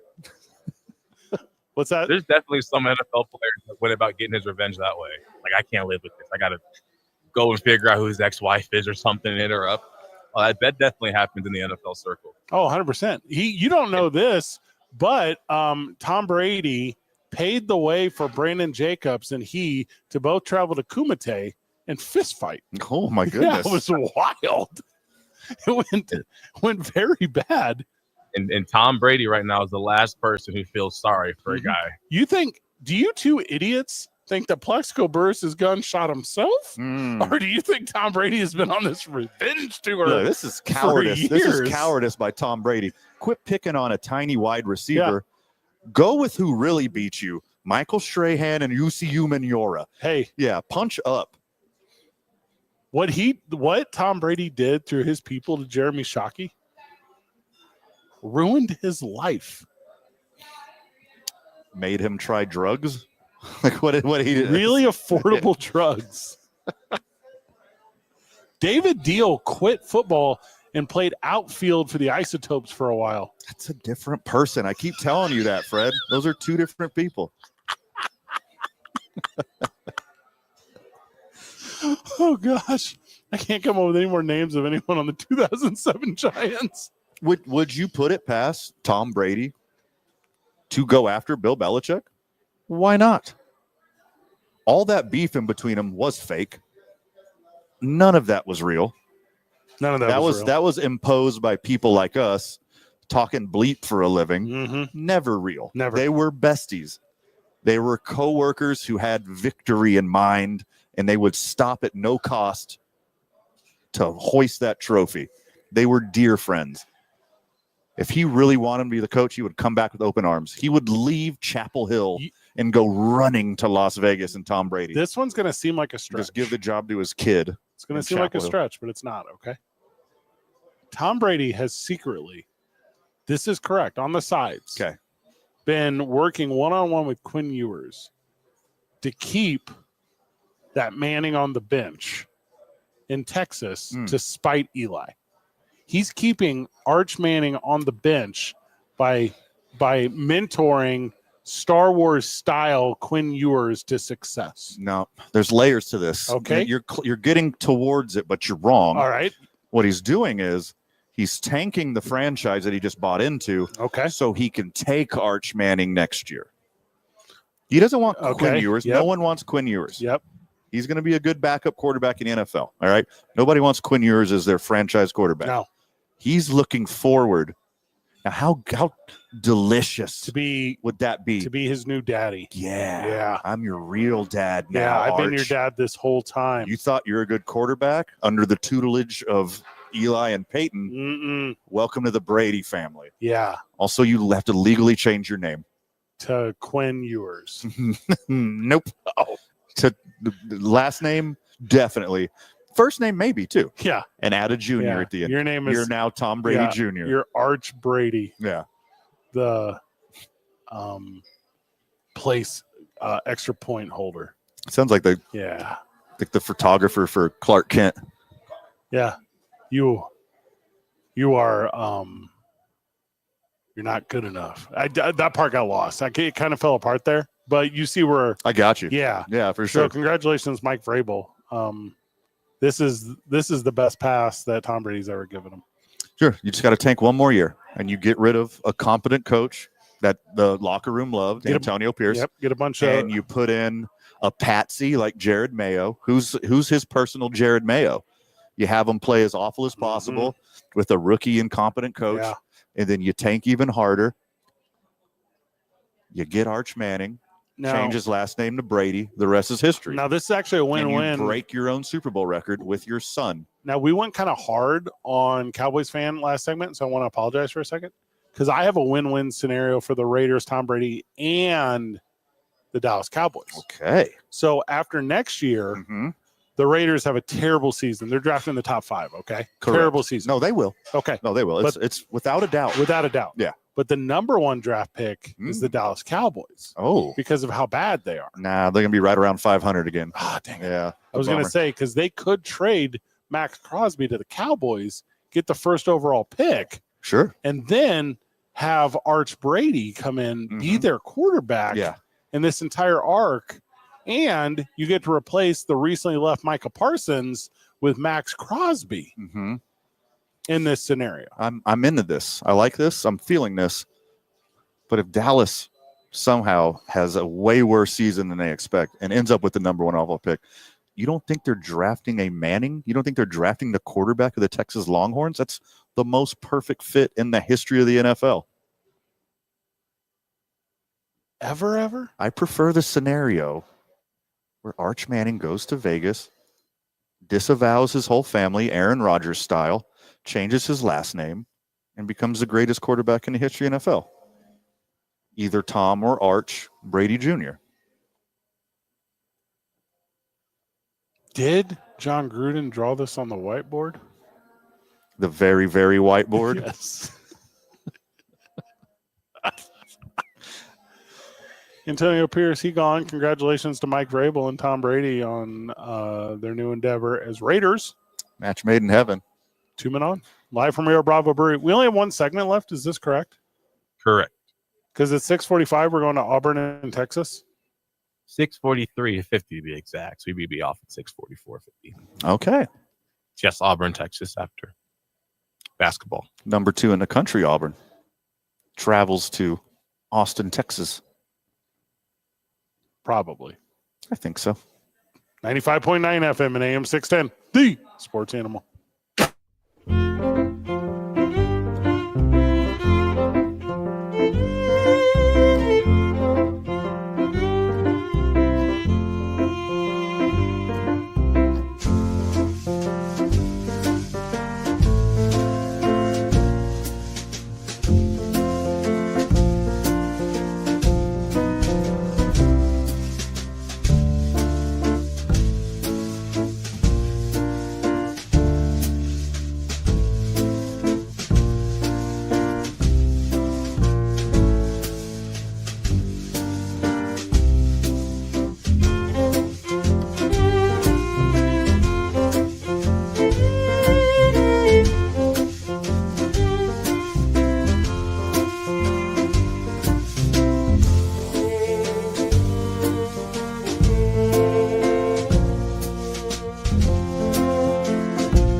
Back to 2 Men On.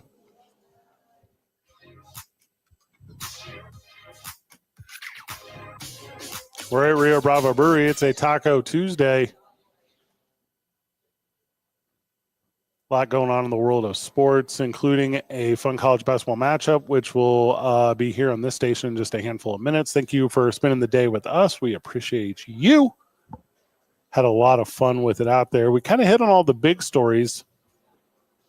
LeBron just dunked on Derek Lively, and the fun fact is LeBron was drafted June 26, 2003. Derek Lively II was born February 12th, 2004.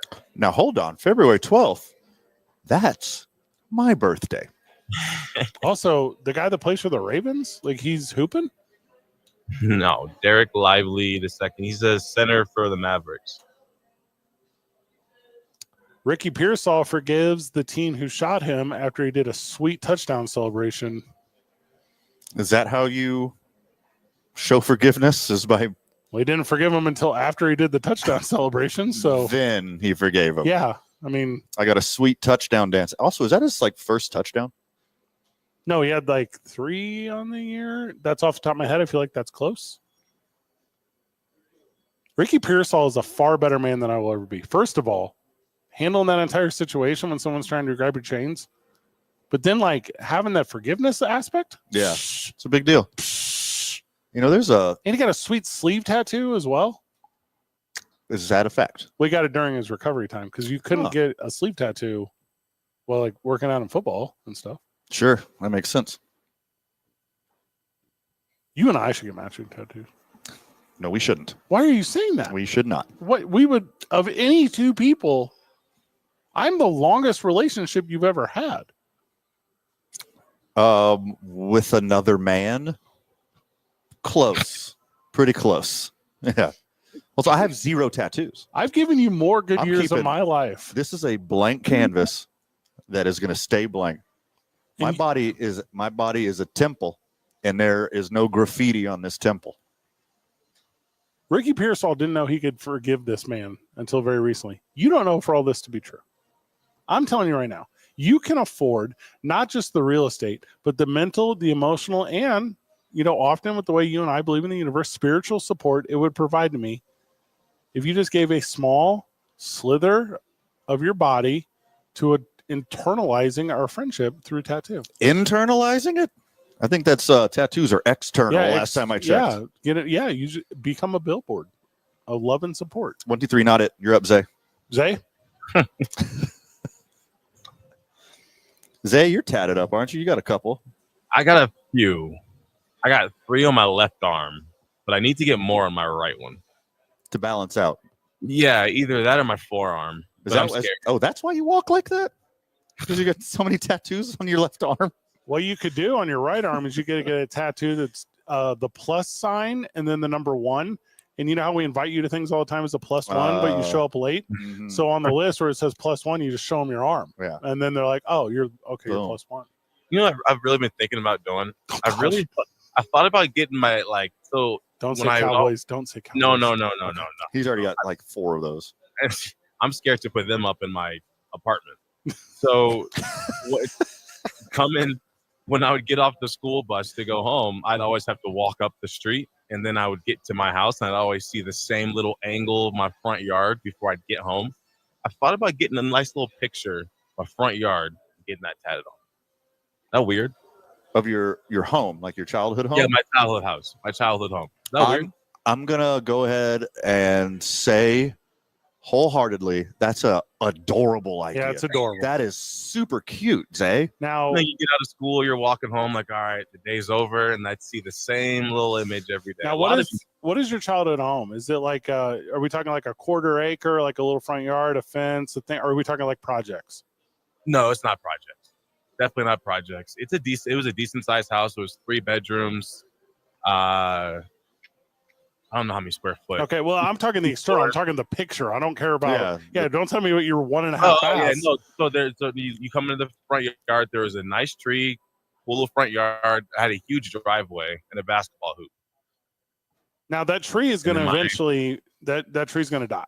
Well, no, don't put the dead tree as you remember. As you remember it. When we got there, it was small. By the time we left, it was so big that it had leaves falling off there. So I don't know how. It's probably got a lot of years left. I got there in 2005. Is it the same fence or has it been remodeled? So there's no fence in my front yard. I forgot this is the Midwest. This is the Midwest. I forgot. You started this diatribe, Zay. You started your idea, and I was so ready to roast whatever came out of your mouth next. It was so good. But that is the cutest idea for a tattoo. Yeah. That is wonderful. With it being an angle, if you put it on your right arm, but you put it in the inside elbow pit, because that's an angle, so you put 1/2 of it on your forearm, the other half on your bicep, and then the elbow pit is the angle. Yeah. You just move your arm and it's windy today in Illinois. That's a good one. Look at that. Yeah. Yeah. That'll be a good bar trick.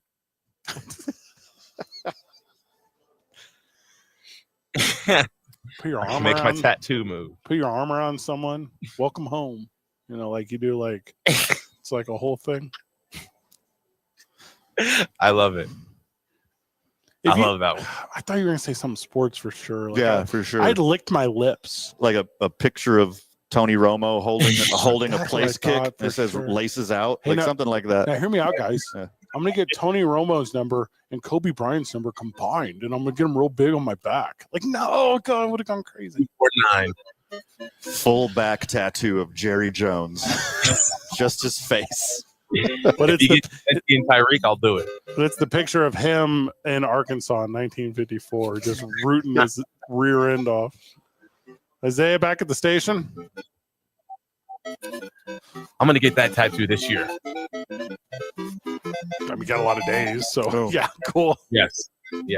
Van, final words. Too much for the time allotted, my friend. Anything we didn't cover, make sure you check out tomorrow on the opening drive with Jeff and JJ. Good job, everyone. Keep breathing. See you tomorrow, Burke.